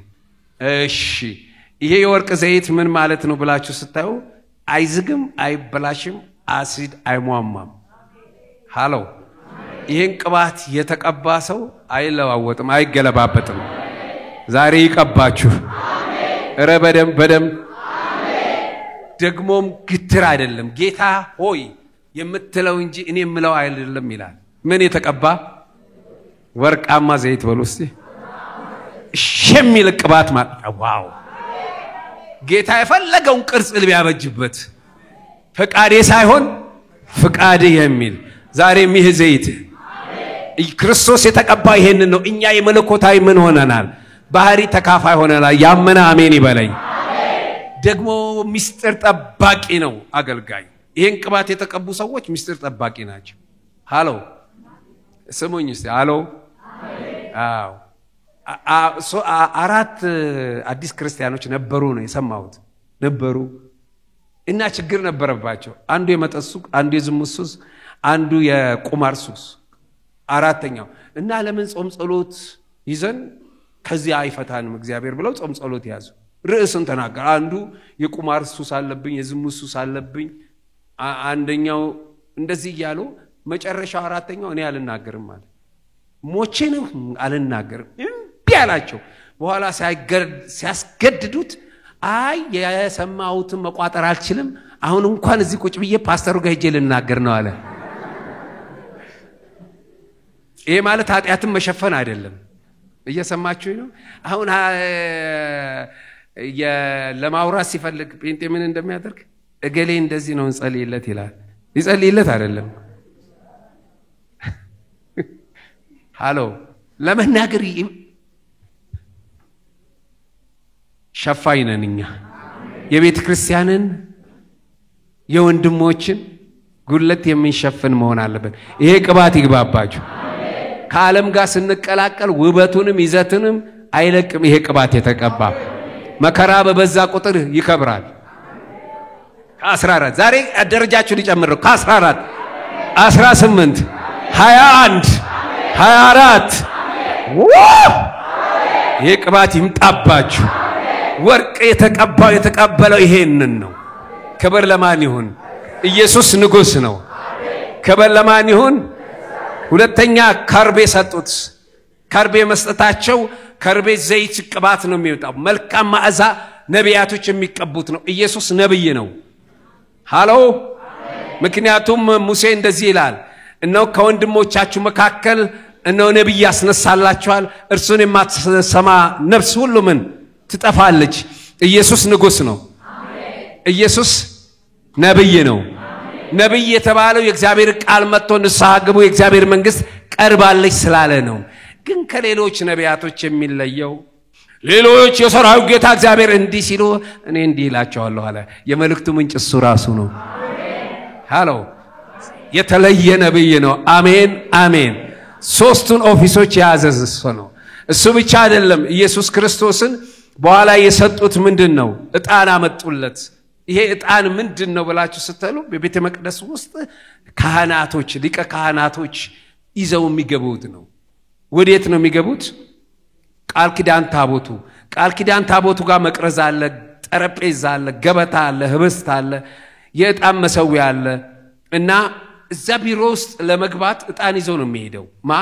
ሊቀ ካህኑ በዓመት ስንቴ በሉታ?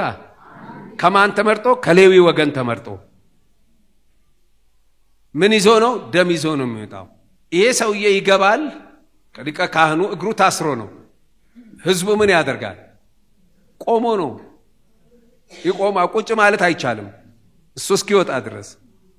ምክንያቱም እዛ ቢሮ ውስጥ እነዚህ ሁሉ ነገር ሲኖሩ አንድ ነገር የለም። ቢሮ ውስጥ ወንበር የለም። ስለዚህ ቆሞ ነው። ከዛ ከወጣ በኋላ ብትደውሉለት ስልክ ያነሳላችሁ ስሬታ አድርገ በትሉት አያደርግላችሁ ኢየሱስ ደግሞ ከአይሁድ ወገን ስለሆነ ምን አይደለም ሌዊ አይደለም ግን በሌላ መንገድ በመልከጼዴቅ ሹመት ሊቀ ካህን ሆነና ኢየሱስ ደሙን ያዘና አሜን አሜን እዛ ቢሮስ ገባ ቅዱሳን ቅዱሱ እስቲ ያን ወንበር ይዘና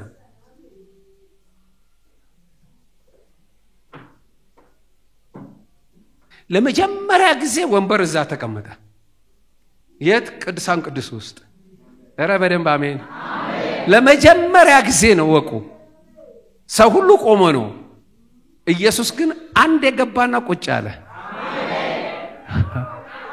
ሃሎ አሁን ቁጭ ብለ ስታመልክ ይሄኔ ቆመህ ነበር እንዲህ ብለ የምትቆመው አሳረፈ አልወጣም ላንዴና ለመጨረሻ የአዲስ ኪዳን ቅዱስ የጽድቅ ንጉሥ የዓለም መድን የእውነተኛይቱ ድንኳን አገልጋይ ቅዱስ ካህን አለን በላይ በሰማይ ስሚ ዋው አለን አማላጅ አለን ጠበቃ በአመት አንዴ ጠብቀን አይደለም በወቅ ጊዜ ተንበርክከን ስናይ እዛ ውስጥ ነው ያለው እሱ ያመነ አሜን ይበለኝ ዋው አንዴ ነው ደሙን ይዞ የገባው አልወጣም እስከ ዛሬ ድረስ አማላጃችን ነው አማላጅ ስንል ግራ ይገባቸዋል ሰዎቹ እንደ ሰው ይመስላቸዋል እገሌ ጋር ሄድና አማልደኛ አይነት አይደለም ምን ሆነ እኖ የኃጢአት ሁላችን ኃጢአት ሰርተን እግዚአብሔር ክብር ጎደለን ኢየሱስ ስለኛ ሞተና እዛ ገባ ኃጢአት እኛ ሰርተን ወደሱ ስንቀርብ እሱ ደግሞ ለአባቱ እንዲህ ይላል ተከፍሏል እዳ የለበትም እዳ የለብሽም መጽሐፍ ቅዱስ አንድ ጊዜ መጥቶ እግዚአብሔር እንዲህ አለ ልጄ በይቅርታ አትኑር አለኝ ይቅርታ ትዳርንም ቤትንም ቤተክርስቲያንንም ያበላሸሱ ነው አለኝ ማ ይቅርታ ታዲያ በምን ልኖር ስለው በምህረት ኑር አለኝ ምንድነው ልዩነቱ ብዬ ሄጄ ወንጀለኛ ኢትዮጵያ ወንጀለኛ መቅጫቁ ሄጄ አነበብኩ በ229 ዝባር 2 ላይ እንዲህ ይላል ይቅርታ ማለት ስለተሰራ ወንጀል ጥፋት ዝርዝር ፍርዱ ይቀመጥና ቅጣት ይቀርልህና ሪከርድ ይጻፋል ሃሎ እዛው 230 ላይ ስትሄዱ ምህረት ግን ወንጀሉ እንዳልተፈጸመና እንዳልተሰራ ከመዝገብ ነው የሚፋቀው ሃሎ አዎ በይቅርታ አድኖኛል በይቅርታ ምን አድርጎኛል አድኖኛል ቅጣት ቀርቶልኛል ግን መስቀል ላይ ወሰደና ደመሰሰው አሜን ብትፈትሹ አንድ ሪከርድ የለብኝ ነፃ አንተ አሰማኝም እንኳን ሰማይ ዕዳ የከፈለል ምድር ዕዳ ከከፈለም እንደ እየጮኸ ነው ነፍሱ ተከፍሏል አሜን አይ ምን አይነቶቹ ህዝብ ነው ተከፍሏል የነፍስ ዕዳ የከፈለ ምድር ዕዳም ከፍሏል አሜን ያመነ አሜን አለን ሊቀ ካህን አሜን ዋው እንደራሴ እስቲ እንደራሴ በሉ አሁን እኛ የመረጥናቸው እዛ ፓርላማ ያሉት ምክር ቤት እንደራሴ ናቸው አይደለ አንዳንዴ ሁሉም ባይሆኑም አንዳንዶቹ እንደራሳቸው ናቸው እኛ ግን ፍጹም የሆነ እንደራሴ አሜን እንደኔ ሆኖ አሜን በአብ ቀኝ የተቀመጠ አሜን አማላጄ አሜን አስተማማዬ አሜን ዋስትናዬ አባቴ የነገሥታት የጌቶች ጌታ ተገኝቷል ያድናል ታሪክ ይታይ ይመል በይዋ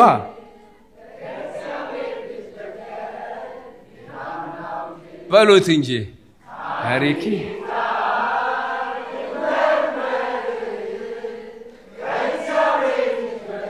እሺ አንዴ ታሪክን መርምር ከዓለም እስከ አዳም ጀምሮ እስከ ዛሬ ወደ 100 ቢሊዮን ህዝብ ነው የኖረው ተብሎ ነው የሚገመተው ጀግኖች ታላላቅ የሃይማኖት መሪዎች ተነስተው ኢምቢሊየን ህዝብ አስከተለዋል። ፈላስፎች፣ ሳይንቲስቶች፣ ያ እነ ሂትለር ኃይለኞች ተነስተዋል። እነዚህን ታላላቅና አግርሞትን የሚጭሩ ሰዎች ሁሉ ሞት የተባለው ድል አደረጋቸው። አርኪኦሎጂስቶች መቃብራቸውን ቢቆፍሩ ያጥንታቸው ቁርጥራጭ ይገኛል። የኔ እምነት ጀማሪ ፈጻሚ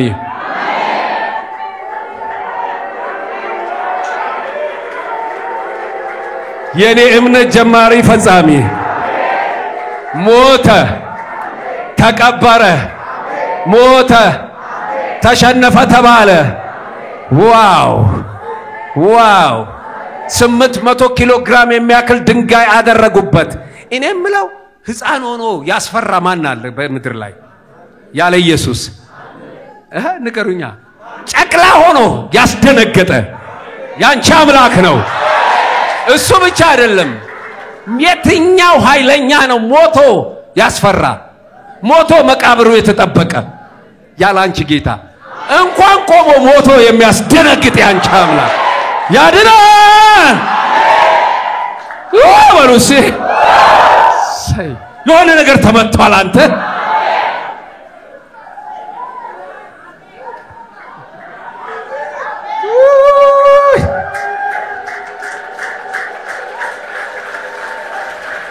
ተነሷል፣ ተነሷል።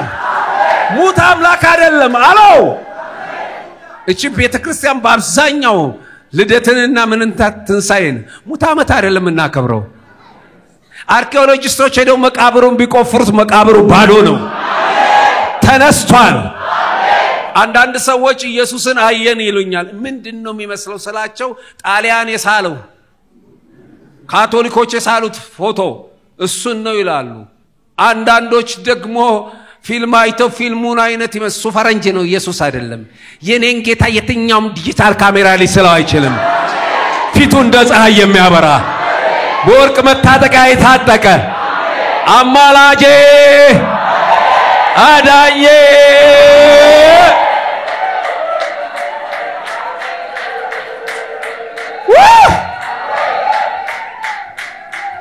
አለኝ ጠበቃ፣ አለኝ ጠበቃ፣ አለኝ አዳኝ።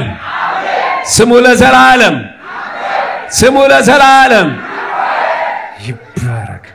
በነገራችን ላይ ዛሬ አንድ ነገር አድርገን ነው የምንሄደው። አንድ ጊዜ አይሮፕላን ውስጥ ሁካታ ተነሳ። በጣም ረብሻ፣ ጩኸት፣ ሰዎች ቦታቸው ወንበራቸውን ለቀው አየር ላይ እየበረረ ምንድነው ሲፈተሽ ኮብራ እባብ ታየ። ለካ ከቃጋ ገብቶ ነው። ደነገጡ። አውርድ አሉት። ፓይሎቱ ትንሽ ስለ እንስሳ የሚያውቅ ነው። ከፍ አደረገው። ከፍ ሲል ለካ አየር አጠረ። አየር አጠረው እና ከፍ ባለ ቁጥር ሞተ እባቡ። ምኑ? ምክንያቱም እባብን ምንድነው የሱ ቴሪቶሪ? አፈር ነው ነው አይደለም? ንገሩኛ። ምንድነው? አፈር አይደለም? ምክንያቱም በሆድህ ሂድ ምን ብላ? አፈር ብላ። እሱ ደግሞ የተኛውን አፈር አይደለም የሚፈልገው፣ የቆመ አፈር ነው የሚፈልገው። ስለዚህ አለቅም ይላል፣ አሳድግ ያለው ይላል። ተፈቅዶልኛል ብሎ ነው ከይሄን ስጋችን። በነገራችን የተፈጠርነው ከሁለት ዓለም አይደል? ነፍሳችን አይነካትም፣ ግን የተሰራንበት ስሬት ምንድነው? አፈር ስለሆነ። በነገራችን ምድር እኮ ዘመዳችን ናት። ስለዚህ ነው ጤፍ በቆሎ ማርስ ላይ ሄድና አገኝ በቆሎ ጤፍ የምሰጠው ምድር። በነገራችን ሰው መሬት ሲሰጡት ምንድነው የሚያደርገው? አካቱልኝ ይላል። ዘመዱ ናታ። በጣም ሰው የሚወደው ምን ነው? መሬት። ውይ ግን በኃጢአት ምክንያት ምን ሆናሉ? ሾክና ሜኬላ አብቂ ተብላለች። ደግሞ ሰይጣን ሲረገም ምን አፈር ብላ ስለተባለ እኛ ላይ እንጠለጠላል። ወጋው ዛሬ ያዕቆብ የፈጠርኩ የሰራው የተቤዠው አንተ የማን ነህ? በስም ጠርቻለሁ ይልና ችግር እንዳይነካን ክትባት አልወሰንም። ሃሎ ክትባት አልወሰርክም ነው አይደለም? ይሄ ማቴሪያል ከዛ ስለተሰራ ይቸገራል። ሾክም አሜኬላም ያበቀላል። ካንሰርም የተለያየ በሽታ ያመጣል። ግን ከሌሎች ምንድነው ልዩነቱ? እሱ አይደለም የሚገልህ፣ በእግዚአብሔር ዘመን ብቻ ነው የምትሞተው። ለምን ስትል ውሃ ውስጥ ገባለህ፣ ወንዝ ውስጥ ገባለህ፣ እሳት ውስጥ ገባለህ። ወንዙም ውሃው አያበሰብስም፣ ወንዙ አያሰምጥህም፣ እሳቱ አያቃጥልም። ለምን ስትሎት እኔ ካንተ ጋር እኔ ካንቺ ጋር ነኝ። ደባሻከለቡ ዋስትናችን እሱ ብቻ ነው።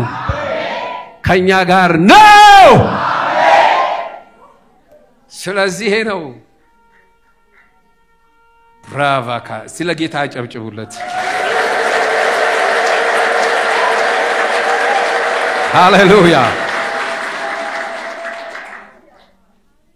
እስቲ ጌታ ሁሉን እንደሚችል ታምናላችሁ? ለእግዚአብሔር ስንት ነው የሚቻለው? ሁሉ ማለት ነው። አታውቁም እናንተ። እኛ ጋር ቢሆን አንዳች ሳይቀር ነው የሚሉት። ዛሬ በዚህ ልደት በሉ እስቲ የቤቴን፣ የልጆቼን፣ የዘሬን፣ የአጥባዬን መከራ፣ በሽታ፣ ችግር እጄ መጥቼ እጄ አልሄድም። ምክንያቱም የማይቻል ነገር ወደሚቻልበት ቦታ ነው የመጣችሁ። የእውነት ነው። ስሙኝ፣ ከምክር ቤት ነው የሰማሁት። ከምክር ቤት ነው የሰማሁት። ከምድራዊ ምክር ቤት አይደለም፣ ከሥላሴ ምክር ቤት ያድና ተወልዷል። ማን መድኃኒት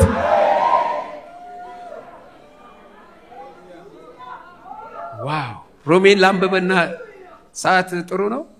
እሺ ወክ እስቲ ቼኔ ቃናት በሉ በደንብ ንኩትና ያለፈው ነግራችኋለሁ። ዛሬ ወለኩ ሲል እኮ ስለ ቀን አይደለም የሚናገረው፣ በእግዚአብሔር አቆጣጠር ማለት ነው። የዘላለም እግዚአብሔር ጋር ስንሄድ እኮ ለዘላለም አንኖርም። እዛ እግዚአብሔር ጋር ሄደን ለዘላለም ኑሮ የለም። እየሰማችሁ ነው? ዘላለምን ፈጥሮ እሱ በዘላለም አኑሮ እሱ ከዘላለም ውጪ ነው። ምክንያቱም ይሄ ቁስ አካል ታይም ኤንድ ስፔስ ነው። ቁስ አካል አይመጣው አይደለም፣ ጊዜ የመጣው እሱ ጊዜ ሳይኖር በፊት ነበር።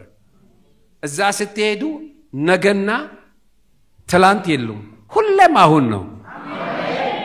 ባይሆን ኖሮማ እና አዳምን ሁሉንም ሰዎች የዳኑትን ሰዎች ሁሉ ልጆቻችንን የዳኑትን እናገኛቸዋለን። እዛ ማንም አይነግራችሁም። እንዳታገኙ ያደረጋችሁ ጊዜና ቦታ ነው። እዛ የለም። አሜን በሏ። እስቲ በተወደደ ሰዓት ሰማው በማዳን ቀረዳው። የተወደደ ሰዓት መቼ ነው? የትላንቱን አታስቡ፣ የጥንቱን አታስተውሉ። እነሆ አዲስ ነገር አደርጋለሁ። እሱ መቼ በቃ አታውቁትም? ምን በምድረ በዳ መንገድን በበረሃ በምድረ በዳ ምንን መንገድን በበረሃ ወንዞችን። በረሃ ላይ ትልቅ አስቸጋሪ መንገድ ነው። ያለ መንገድ የትም አትደርሱም። ያለ እውነት ምንም አታውቁም። ያለ ሕይወት ማደግ አትችሉም። መንገዱ ኢየሱስ ነው። አሜን። አሎ አሜን። እውነቱ ኢየሱስ ነው። አሜን። ሕይወቱ ኢየሱስ ነው። አሜን። እና ዘላለም ሕይወት ማለት በነገራችን ላይ ሁሉ ከንቱ ነው አይደለም? አዎ። ምንድነው ትርጉሙ? እግዚአብሔር ከጊዜ ውጪ ነው። እየሰማችሁ ነው? እግዚአብሔር ከጊዜ ውጪ ነው። እኛን ደግሞ በጊዜ ውስጥ አስገባል። በምን? በዚች መሬት ፕላኔቷ ላይ አስገባል። አለማወቅን ዘመን ወጥተን ወደ ማወቅ ንስሐ በመግባት በዚህ ውስጥ ጊዜና ዳርቻ ሰጠን፣ ጊዜና ቦታ ሰጠን። እግዚአብሔር። ስኬት ሩጫ ለፈጣን ሰልፍ ለአያናን እንጀራ ለጠቢባን ሞገስ ለአዋቂዎች እንዳልሆነ አየው። ጊዜና እድል ሁሉን ያገናኛቸዋል ይላል።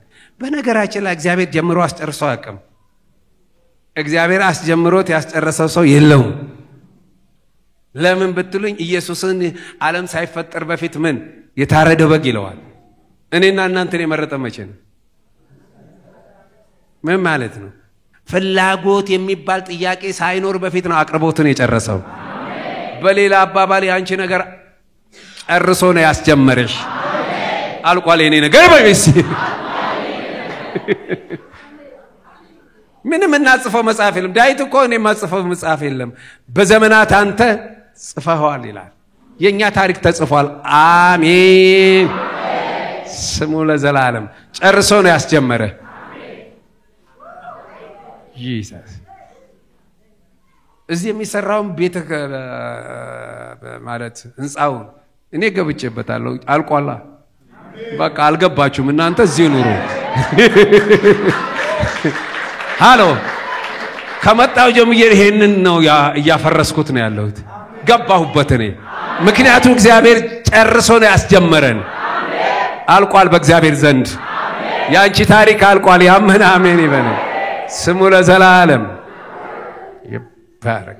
እናስ እቺ መሬት በራሷ ዛቢያ ነው የምትዞረው። ምን ይሆናል ቀንና ሌሊት? ስንት ዓመት ነው ይቅር እሺ 45 ዓመት ምን ማለት ነው? አንድ ዓመት 365 ቀን ከ5 ሰዓት ከ48 ደቂቃ ከ46 ሰከንድ ነው። የአባቴ ልጅ 45 ጊዜ ከመሬት ጋር ፀሐይን ዞሯል። ዞረ ምን አመጣህ ነው ጥያቄው። ሃሎ ዛሬ እንትን እዚህ ምንድናት ብራዚል ሀገር አንድ መቃብር አለች አሉ። መቃብር አለች። ያቺ መቃብር ምን እንደሆነ ታውቃላችሁ? ፕሮፌሰር ገሌ በ1950 ተወልዶ በ55 ተወለደ። ስንት ዓመት ነው መርካቶ? ስንት ዓመት ነው? በ1950 ተወልዶ በ1955 እንዴ 5 ዓመት። ሁሉ ሰው የተጻፈው ያ ነው ቁጥሩ ያለው ያ ብቻ ነው ያለው። በኋላ ቱሪስቱ በጣም ተበሳጨና ተናደደና እንዴት እንዲሆናል ሲል አትቆጣ ረጋ በል እኛ መልካም የሰራበትን ዘመን ነው የምንጽፈው አሉት። በኋላ እሺ ያለና ትንሽ አሰበና እኔ እዚህ ብሞትና ብትቀብሩ ምን ብላችሁ ነው የምጽፉልኝ አለ። ስራን ንገረኝ ቱሪስት ነኝ ሲል አንተ ቀላል ነው እንደተወለደ ሞተ ብለን ነው የምንጽፍልህ። በእግዚአብሔር ቤት እንዲሁ ተወልዶ የሞተ ስንት ነው? ምንም ሳሰራ። ሃሎ እወቁ መንግስተ ሰማያት ብዙ ቤት አለ አይደል? ንገሩኛ ብዙ ቤት አለ። ሁሉ እንደ ስራ ነው። ክርስትና መዳን ብቻ ነው እንጂ እኮ ለሚያደርገን ሁሉ እንደ ስራው ነው የሚከፈለው። አሁን እንትኑ ምንድነው ይሄ ስራው የተቃጠለበት ሰው የት እንደሚገባ ታውቃላችሁ? ከጨለማ ወደ ብርሃን የተፈናቀለ ብሎ አንድ አዳራሽ ውስጥ ስራው ተቃጠለ። የስኬት ምንጭ ጊዜ ማወቅ ነው። ክብር ለማን ይሁን? እስቲ እኔ ቀናት በሉ። እንዳልኳችሁ ህይወት ሰርክላት። የዘላለም ህይወት ማለት እዛ ሄደን የምንለማመደው አይደለም። አሁን ምን ማድረግ ነው? ይሄ ክቡን ሰብራችሁ ስትወጡ አሁን ነው። የዘላለም ህይወት አሁን መኖር ነው። እዛ ጋር ሰዓት ተሰቅሏል። እጄ ላይ ሰዓት አስሬ ያለው ሰው ነው እንጂ ታሰረው ጊዜ ታስሮ አያውቅም። ታስሯል እንዴ? አልታሰረም።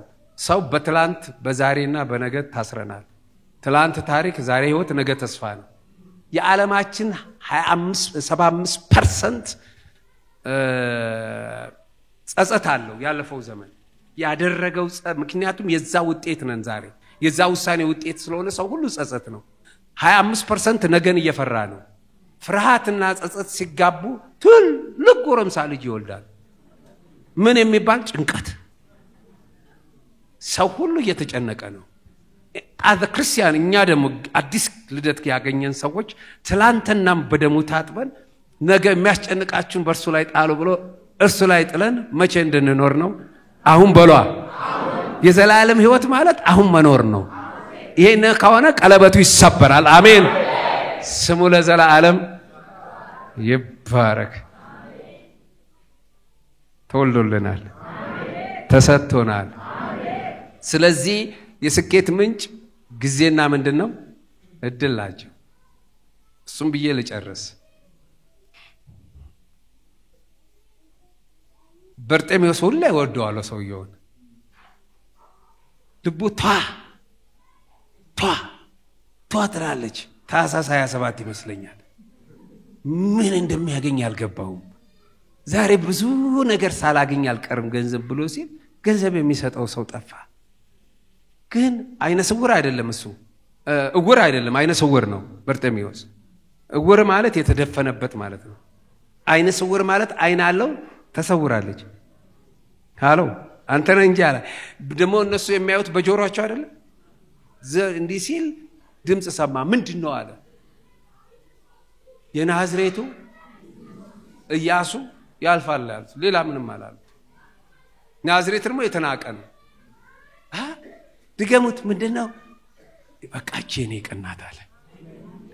ወዲያው እናያለን ብሎ ያላዩትን እንሰማለን ብሎ ያልሰሙትን እናውቃለን ያላወቁት ምስጢር ተገለጠለት። የዳዊት ልጅ ሆይ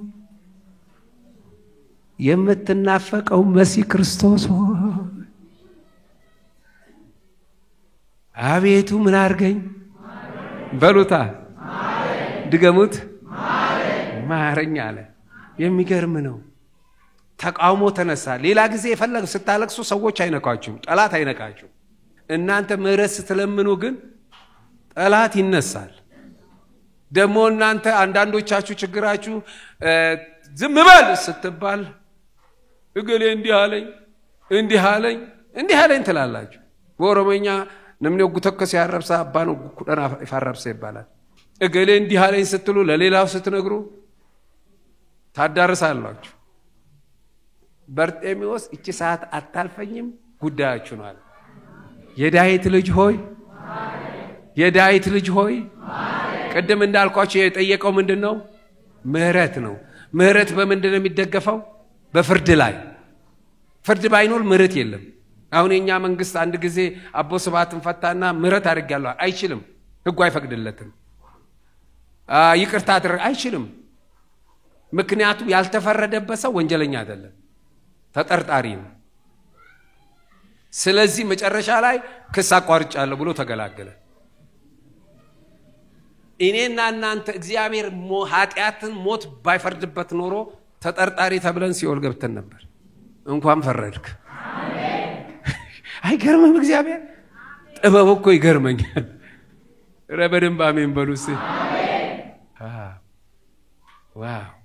ዛሬ እንግዲህ እንዳልኳችሁ አንድ ነገር ነው የምናደርገው። እባብ ምድር ላይ ነው ኃይል ያለው። አሁን ንስር መሬት ላይ መጣ ከእባብ ጋር ብትታገል ይገላታል። ቶሎ ምን ታረጋለች?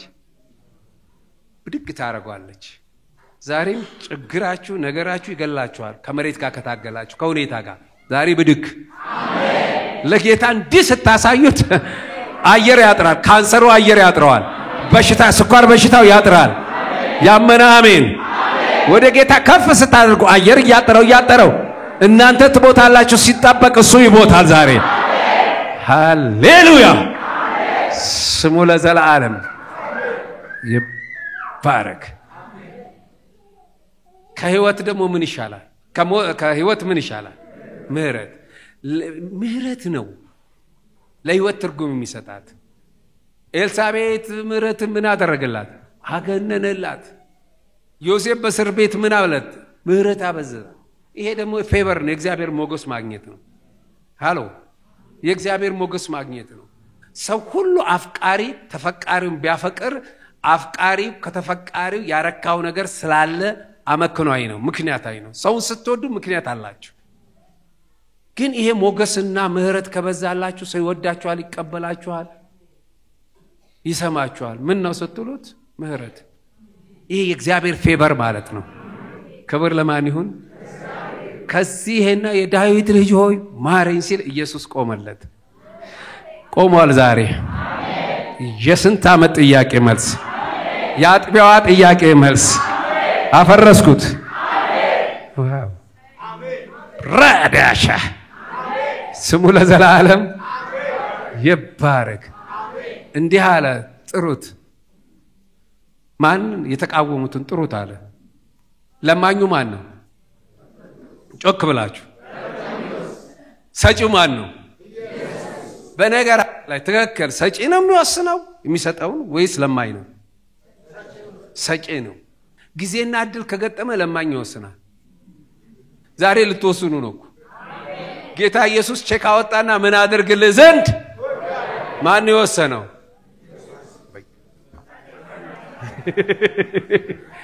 ነገሩኝ ምን አድርግልህ ዘንድ ትወዳለህ አለው የሚፈልገው ማን ይወሰነው ዛሬ ልትወሽኝ ነው ያንቺ ቀን ነው ይሄ ኮንፈረንስ አይን ኮንግረስ ነው ለአጥቢያዋ ያመነ አሜን ይበለኝ ተወልዷል የአይሁድ ንጉስ ተወልዷል ክርስቶስ ተወልዷል ስሙ ለዘላለም ይባና ካርጉና ቼኔ ቀናት በሏ የእውነት የረጅም ዓመት ጥያቄ መልስ ያጥቢያዋ ያንቺ ጥያቄ የልጆችሽ ጥያቄ ይታያችኋል ተነስቷል እኮ ሙት ዓመት አይደለም እኔ እሱ አይደለም ቁጭ ብዬ ሳመልክ ሁሌም ደስ የሚለኝ እሱ ቁጭ ብሎልኝ ነው እኮ አሳረፈኝ ይሄኔ ተራራ ወጣ ጉርዳር ወርደ ስንት ነገር ነበር ቁልቢ ነበር ከሄኔ አሳረፈ እዚህ ቁጭ አድርጎ አርፈ ካጨበጨባቸው አጨብጭቡለት ሃሌሉያ ንኩና እቺኔ ቀናት ወይ አንቺ በዩ ዛሬ የስንት ዓመት ጥያቄ ሊመለስ ነው በሉት የልጆቼ የቤቴ በሉት የዳዊት ልጆች ማረኝ ሲለው ምን አደርግልሽ ተዘንድ ትወዳለህ ገጃ ቃላዮት ምን አደርግልሽ ዘንድ ትወጃለሽ ምርጫችሁ ነው ቤትሽን ልጆችሽን ትዳርህን ምን ዛሬ የምትወስኑበት ቀን ነው አሜን ብዙ ዘመን ለጸለያችኋል ለምናችኋል የልመናችሁ የጸሎት ቀን ነው ዛሬ መልስ ነው የ30 ዓመት የ10 ዓመት የ20 ዓመት የ10 ዓመት የ100 ዋው ዴካባ የቃለው ጠቅላላ ጸሎት መልስ ዛሬ ልትቀበይ ነው የዘርሽን የልጆችሽን የቤትን ያካባቢን ያመነ አሜን ይበለኝ እቺ እኔ ቀናት ዋው ጊዜን የሰጠን ዛሬ በነገራችን ላይ እስቲ 7 ዓመት ልጅ ያላችሁ ሴት ልጅ ብርጋርጉታ እሺ ስትሄዱ አሁን ቤት ካላገባ ሞቼ ገኛለሁ ብትል በኢየሱስ ስም ነው መተሉት 27 26 ይሞላትስ ሃሌሉያ ማኖሶ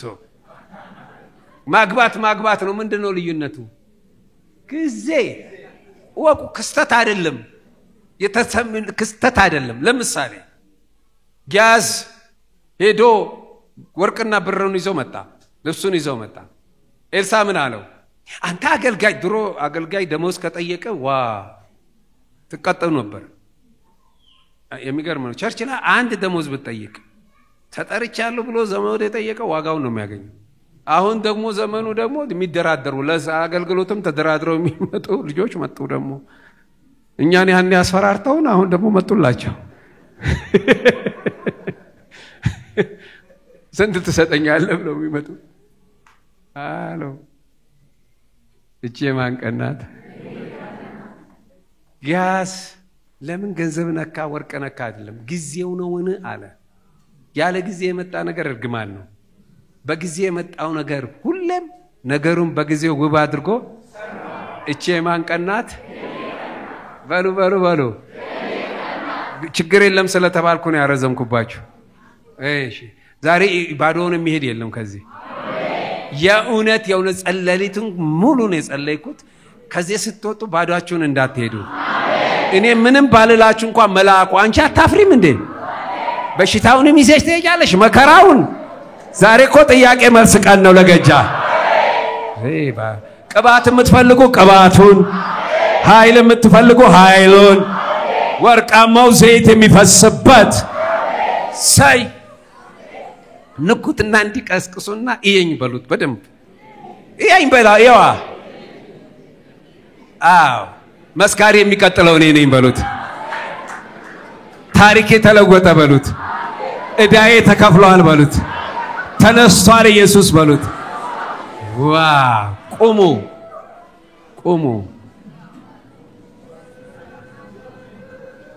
ማን ነው የሚወስነው ለማኙ ወይ ሰጪው ዛሬ ወስናለሁ በሏል ለጥቂት ጊዜ እስቲ ልስጣችሁ የምትለምኑትን ቅባት የምትለምኑ ቅባት ክብሩን የምትለምኑ ክብሩን ልጆቻችሁን ጤናችሁን የኔ አባት ስላደረከው አመሰግንሃለሁ ጌታ ነው ልኮኝ ነው የመጣሁት ስለተሰጠኝ ብቻ አልመጣሁም የኔ ጌታ ዛሬ አንሱ እጃችሁን እዩት ለረጅም ዘመን በሉ እስቲ እጃችሁን እዩት በአይናችሁን ክፈቱና ለፍተሃል ጠራሃል ባዶህን ያለው ግራ ተጋብተሃል ዛሬ ግን ብርሃን ወጣልህ የንጋቱ ኮከብ ኢየሱስ ሊረዳ ፈጥሮ መጥቷል ቀድሞ ተገኝቶልሃል ዛሬ መልስ ልትቀበል ነው በሉት የሚገርም ነገር እየሆነ ነው አንሱ እጆቻችሁን ይሄ እጅ ባዶን አይመለስም አለኝ ጌታ ዋው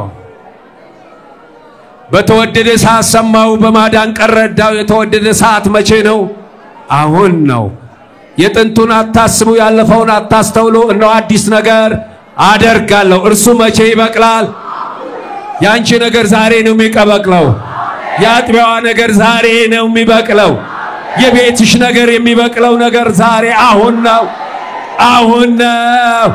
የዘላለም ሕይወት አሁን መኖር ነው ሰማይ ጋር ንክኪ ያደረጋችሁ ካሁን ጋር ዋው የተለቀቀ ነገር ያለው አሁን የኔ ሰዓት ነው በሉና ዋው እግዚአብሔር ቀጠሮ የሌላቸው ሰዎች አይምጡ ብዬ ጸልያለሁ ዛሬ በቀጠሯችሁ የመጣችሁት ዛሬ የመልስሽ ቀን ነው ሰባት የአባ በሉ ሰባተኛው ላይ ጨብጡልኝ ታዲያ አትልቀቁት አንድ ጸጥ በሉ ዋው የሆነ ነገር እየሆነ ነው ሁለት ዋው ውጭ ቢያላችሁ የሆነ ነገር እየሆነ ነው ሶስት መጣ አራት አምስት ጸጥታ የሆነ ነገር ሆኗል እዚህ ብቻ አይደለም እጁ ረጅም እጁን ልጆቻችሁ ዘራችሁን ቤታችሁን ስራችሁን ጤናችሁን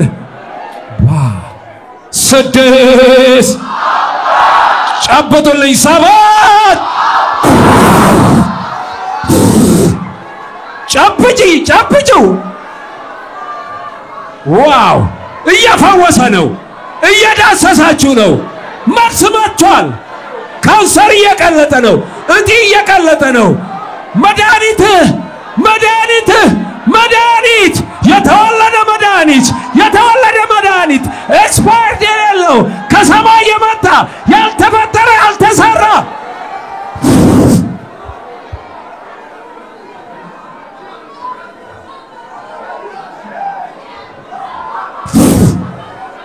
Jesus please or something is happening አንድ ነገር እየሆነ ነው በቤታችሁ ላይ አንድ ነገር እየሆነ ነው በልጆቻችሁ ላይ አንድ ነገር እየሆነ ነው በአጥቢያው ላይ ያልተለመደ ነገር እየሆነ ነው አዲስ ነገር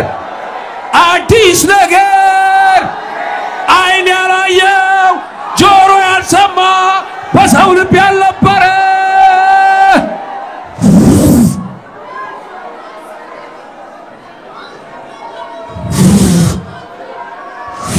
አገልጋዮች እባካችሁ የዘመናት ጩኸት መልስ ነው የዘመናት ጩኸት ቅባት ነው ማየው በሩ ነው የተከፈተው ሰማይ ነው የተከፈተው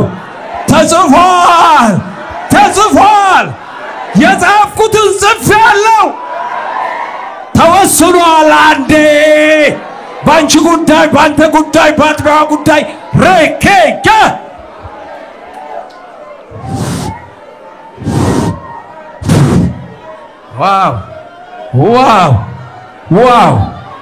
ዋው ባንቺ ጉዳይ ተወስኗል የፍርድ አፈጻጸም ያየሁኝ ነው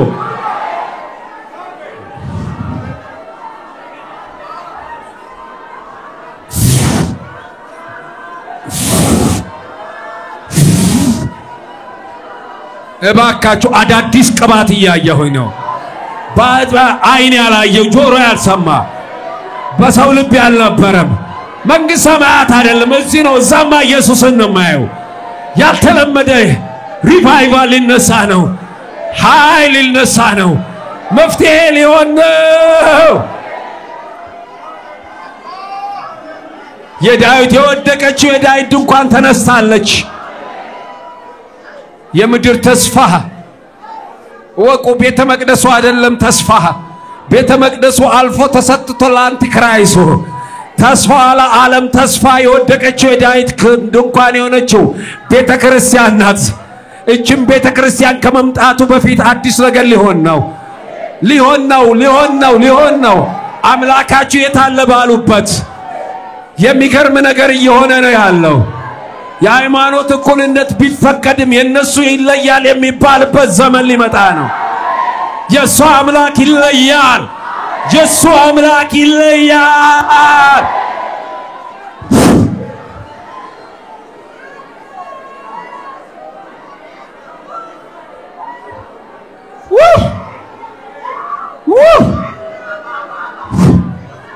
አንድ ጊዜ እጅ ለእጅ ተያዙልኝ የተቀጣጠለ እሳት ነው ማየው በዘማሪ አለ በመጋቢ አለ በሽማግሌ በዳቆናት በሴቱ በወንዱ በእናቶች በአባቶች ላይ ምርኮ ተመለሰ አለኝ ምርኮ ተመለሰ ጤና ተመለሰ ኃይል ተመለሰ ሰላም ደስታ በዚህ በዓል ላይ በዚህ ዓመት ላይ እጅ ለእጅ ተያዙ ነው ያልኩት ከፍ አድርጉት የተቀጣጠለ እሳት ይነሳል ትውልድ ይነሳል ቅባት ሳይ ኢየሱስ የአይሁድ ንጉስ የነገሥታት ንጉስ የጌቶች ጌታ ዋው እጃችሁ ላይ እሳት ነው የገባው 1 2 3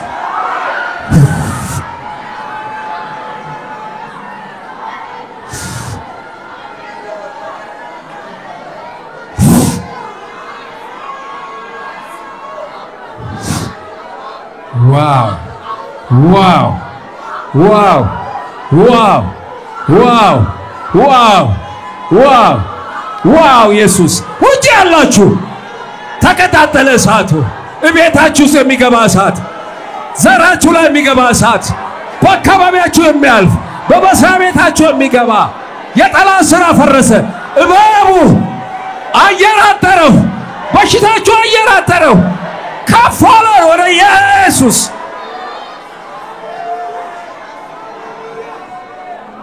ሃሌሉያ ሳይ አዲስ ዝማሬ ፈለቀ በታሪክ አትኖሩም ከእንግዲህ በኋላ ሳይ እናመሰግንሃለን እናከብርሃለን ከፍ በል በኢየሱስ ስም አሜን ቁጭ በሉልኝ ለጌታ ክብር ስጡ ማንንም አይውጣብን አንድ ደቂቃ ብቻ የታመማችሁ ቆሙ የታመማችሁ ህመም አለብኝ የምትሉ ቆሙ የትኛውም በሽታ ይሁን ተወልዷል መድኃኒት ሜድ ኢን ሄቨን ነው ኤክስፓየር ዴት የለውም ያልተፈጠረ ያልተሰራ የተወለደ ከሰማይ የመረተ በዘመናት መካከል ኤክስፓየርድ ያልሆነ ትላንት የሰራ ዛሬም በሽታ የትኛውም ስም ይሰጠው ሐኪሞች የትኛውም ደረጃ ይስጡት ዛሬ ሰንበሳት እንደሚቀልጥ ይቅለጥ እጃችሁን ጫኑ የሚያማችሁ ላይ በኢየሱስ ስም ዘመዶቻችሁ የታመሙም ረጅም እጅ ያየው ስለሆነ እናንተም ቆሙና እጆቻችሁን በእምነት ጫኑባቸው ባሉበት ቦታ ረጅም እጅ ያየው ነው ፈዋሽ እጅ እጢ ሲቀልጥ ነው ያየሁት ዋው የነርቭ ሲስተም ስትሮክ እየተመታ ነው የዲስክ መንሸራተት ሲፈወስ ያየው ነው አስ መገጣጠሚያ ችግር ስኳር በሽታ ደም ግፊት በሽታ ኪንታሮት እየቀለጡ ናቸው መድኃኒቱ ገባ ኢየሱስ ገባ ፈዋሹ ገባ እሳት ገባ ልጆቻችሁ ላይ የአእምሮ ጭንቀት ዲፕሬሽን በኢየሱስ ስም ቀለጠ። እባቡ ቀለጠ ፈጽሞ።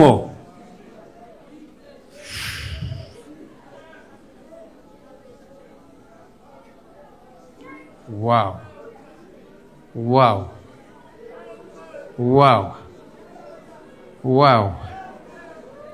ጠላት የሰጣችሁ ደብዳቤ ሲወሰድ ነው ያዩት። በመስሪያ ቤትም ቢሆን በሐኪም ቤትም ቢሆን ፋይላችሁ ላይ የተጻፈው ሲቀደድ በመንፈስ እያየሁ ነው። የሕይወት መንፈስ ገባባችሁ። የኢየሱስ መንፈስ ገባ። እኔ ካንተ ጋር ነኝ። መድኃኒት አምላክ መድኃኒት መድኃኒት መድኃኒት መድኃኒት መድኃኒት ተወልዷል። ሃሌሉያ! የዘላለም አምላክ በኢየሱስ ስም አገልጋዮች ላይ ስለምትጀምረው ሥራ እናመሰግንሃለን። በሴቶች ላይ ስለምትሰማው፣ በወጣቶች ላይ በልጆች ላይ ልታደርግ ስላለኸው አዲስ ንቅናቄ እናመሰግንሃለን። በኢየሱስ ስም አሜን። ቁጭ በሉልኝ። አሜን ብላችሁ እመኑና መጣችሁ ትመሰክራላችሁ። አሁን አንድ ጥያቄ አለኝ። አዳዲስ የሆናችሁ በግብዣ የመጣችሁ እጃችሁን አሳዩኝ። አዳዲስ የሆናችሁ ዛሬ መጣችሁ ኢየሱስ ይፈልጋችኋል። ሃይማኖታችሁን ቀይሩ ሳይሆን ሕይወት የሚቀይር የማርያም ልጅ እሱ የእግዚአብሔር ልጅ ኢየሱስ ዛሬም ይፈልጋችኋል። አዳዲስ እጃችሁን አሳዩኝ አሳዩኝ። አዳዲስ የሆናችሁ እጃችሁን አሳዩኝ ካላችሁ፣ በውጭም ካላችሁ በውጭም ካላችሁ ኑ አይዟችሁ።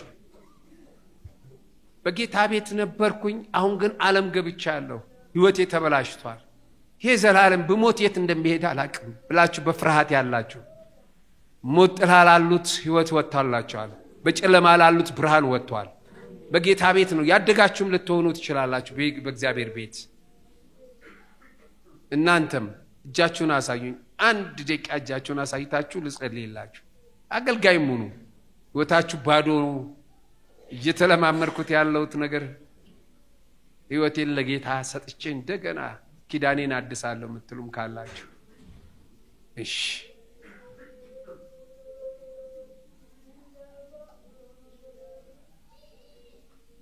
የሚቀጥለው ዓመት ይሄ ሁሉ ውጭ ሆኖ የሚቀጥሉት ይገባሉ። ስለዚህ ዛሬ ጀምሮ የማይመሰክር ሰው በእግዚአብሔር ፊት አይኖር። አሜን በሏ። አሜን። እየሰማችሁኝ ነው? አንድ ነገር አድርጉ። መባ እንደሰጣችሁ አውቃለሁ፣ ግን ገንዘብ ያዙና ሂዱ። ድሃ ስታገኙ ስጡትና ኢየሱስን መስክሩለት። ለዘመዶቻችሁ ስልክ ደውሎ እስቲ የሚመሰክር ብድግ አድርጉታ። ይኸው ጌታ አይቷል። እንግዲህ እሺ አልመሰክርም የምትሉ አልመሰክርም ቤተሰቤም ጎረቤቴም የምትሉ እስቲ እሺ መሰክራለሁ የምትሉ አሁን ጨምራችኋል። ጌታ ፕሊዝ ሄርስ ነው። ምንድነው? ለምንድነው የምትኖረው? ቆይ ልንገር። እነሱ እንኳን ጠንቋይ ቤት ሄደው ያላፈሩበትን በኢየሱስ ይታፈራል። ዋው! አንድ ነገር ብዬ ነው የምወርደው። ይሄን ነገር በጣም አስረግጬ፣ ይሄ እውነተኛ ታሪክ ነው ምነግራችሁ። በአንድ ዩኒቨርሲቲ ውስጥ ስኮላር ተሰጥቶት የሚማር ልጅ ነበር። እናቱ አንድ አይኗ አውር ነው። እዛ ጽዳት ነው የምትሰራው። ልጁ እያደገ ጎበዝ ነው። እያደገ ሲመጣ እናትየውን አንድ ማስጠንቀቂያ ሰጣት። በትምህርት ቤቱ ነው ውስጥ አንድም ጊዜ ልጄ ነው እንዳትዪ፣ መንገድ ላይ እንዳታናግሪኝ አላት። ማንን? እናቱን። እሺ ልጄ አንተ እንዳትከፋብኝ አለች። በአጋጣሚ አንድ ቀን ልጄ ብላ ስትናገር ተበሳጭ፣ ተቆጣ። እናትና ልጅ አይደለንም ብሎ ጥሏት አድራሻውን ሳይሰጥ ተለያዩ ለረጅም ጊዜ። እናት ናፍቆቷ በጣም ስለበዛባት አለበት ሄዳ ፈልጋ በር ስታንኳኳ ስከፍት ሚስቱና ልጆቹ እርሱ ነበሩ። አንቺ ሴትዮ ዛሬም እዚህ ትከተኛለሽ ብሎ ዘጋባት። ማን? አይነ ስውራ እናቱ። የእውነተኛ ታሪክ። በኋላ ይሄ ልጅ እዛ የተወለደበት አካባቢ ይሄድና ስራ ሌክቸረር ነው፣ እዛ አስተምሮ እቺን አሮጊት ሊያት ብሎ ሲሄድ እናትየው ሞታለች። በኋላ ነገሩት እንደሞተች። ግን አንድ ደብዳቤ ከመጣ ምናልባት ስጡት ብላ ሰጣናለች ብለው ሰጡት። እንዲህ ይላል፣ በጣም የምወድህ ልጄ፣ ስሙን ጠቅሳ፣ እጅግ ዛሬም እወድሃለሁ፣ አፈቅርሃለሁ። በጓደኞች ፊት እንዳዋረኩህ፣ በልጅና በእናት በሚስትና በልጆች ፊት እንዳዋረኩህ አውቃለሁ። ይቅርታ አድርግልኝ። ግን አንድ ነገር ልንገርህ፣ ልጅ ሆነ አንተ ትታመምብኛለህ። የታመምከው አይንህን ነው። ካንሰር ይዝህና አይንህ ይወጣል። ያንን አይን መተካ የኔን አይንን የሰጠው አንተ እውር እንዳትባል እኔ ታወርኩልህ። በዚህ ምክንያት ነው አለችው። እሱ ግን ምን አለባት? አፈረባት። ዛሬ ቀራንዮ መስቀል ላይ ደሙን ያፈሰሰን ጌታ ራቁቱን ሆኖ ወገኖች፣ ስለኛ ራቁቱን የሆነውን ጌታ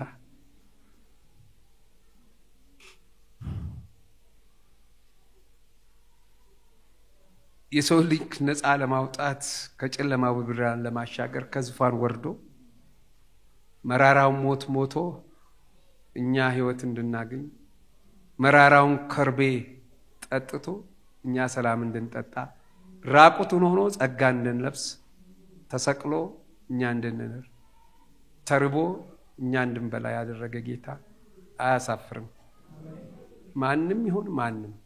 ስለዚህ የማይመሰክር ሰው መስክሮ 5 ሰው እየሰማችሁኝ ነው፣ ጽፋችሁ ስማቸውን አምጡ፣ ቤተክርስቲያን ትጸልይበት። ጎረቤትም ቢሆን እሺ በሉኝ። እዚህ ቤተክርስቲያን ከዚህ በኋላ ሰው መዳን አቆመ ቢባል እግዚአብሔርም ይጠይቃችኋል። እየሰማችሁኝ ነው? ያለዛ ይውሰዳችሁ ወደሱ። ምን ትሰራል? ንገሩኛ። ምንድነው? እሺ ቆይ በላችሁ፣ ጠጣችሁ፣ ኖራችሁ ምን ይጠበስ? ንገሩኝ። እንግዲህ አደራ አበዛውባቸው እነዚህ ሰዎች። እስቲ አሁን የምትመሰክሩ እሺ በደል እንዴ ትላላችሁ? ዛሬም ወንድም ያታወጣም እንዴ አንተ እንዴ? አንሱ እንጂ ይሄ ሁሉ መስካሪ ነው ጌታ። እስቲ አጨብጭቡ በዛ።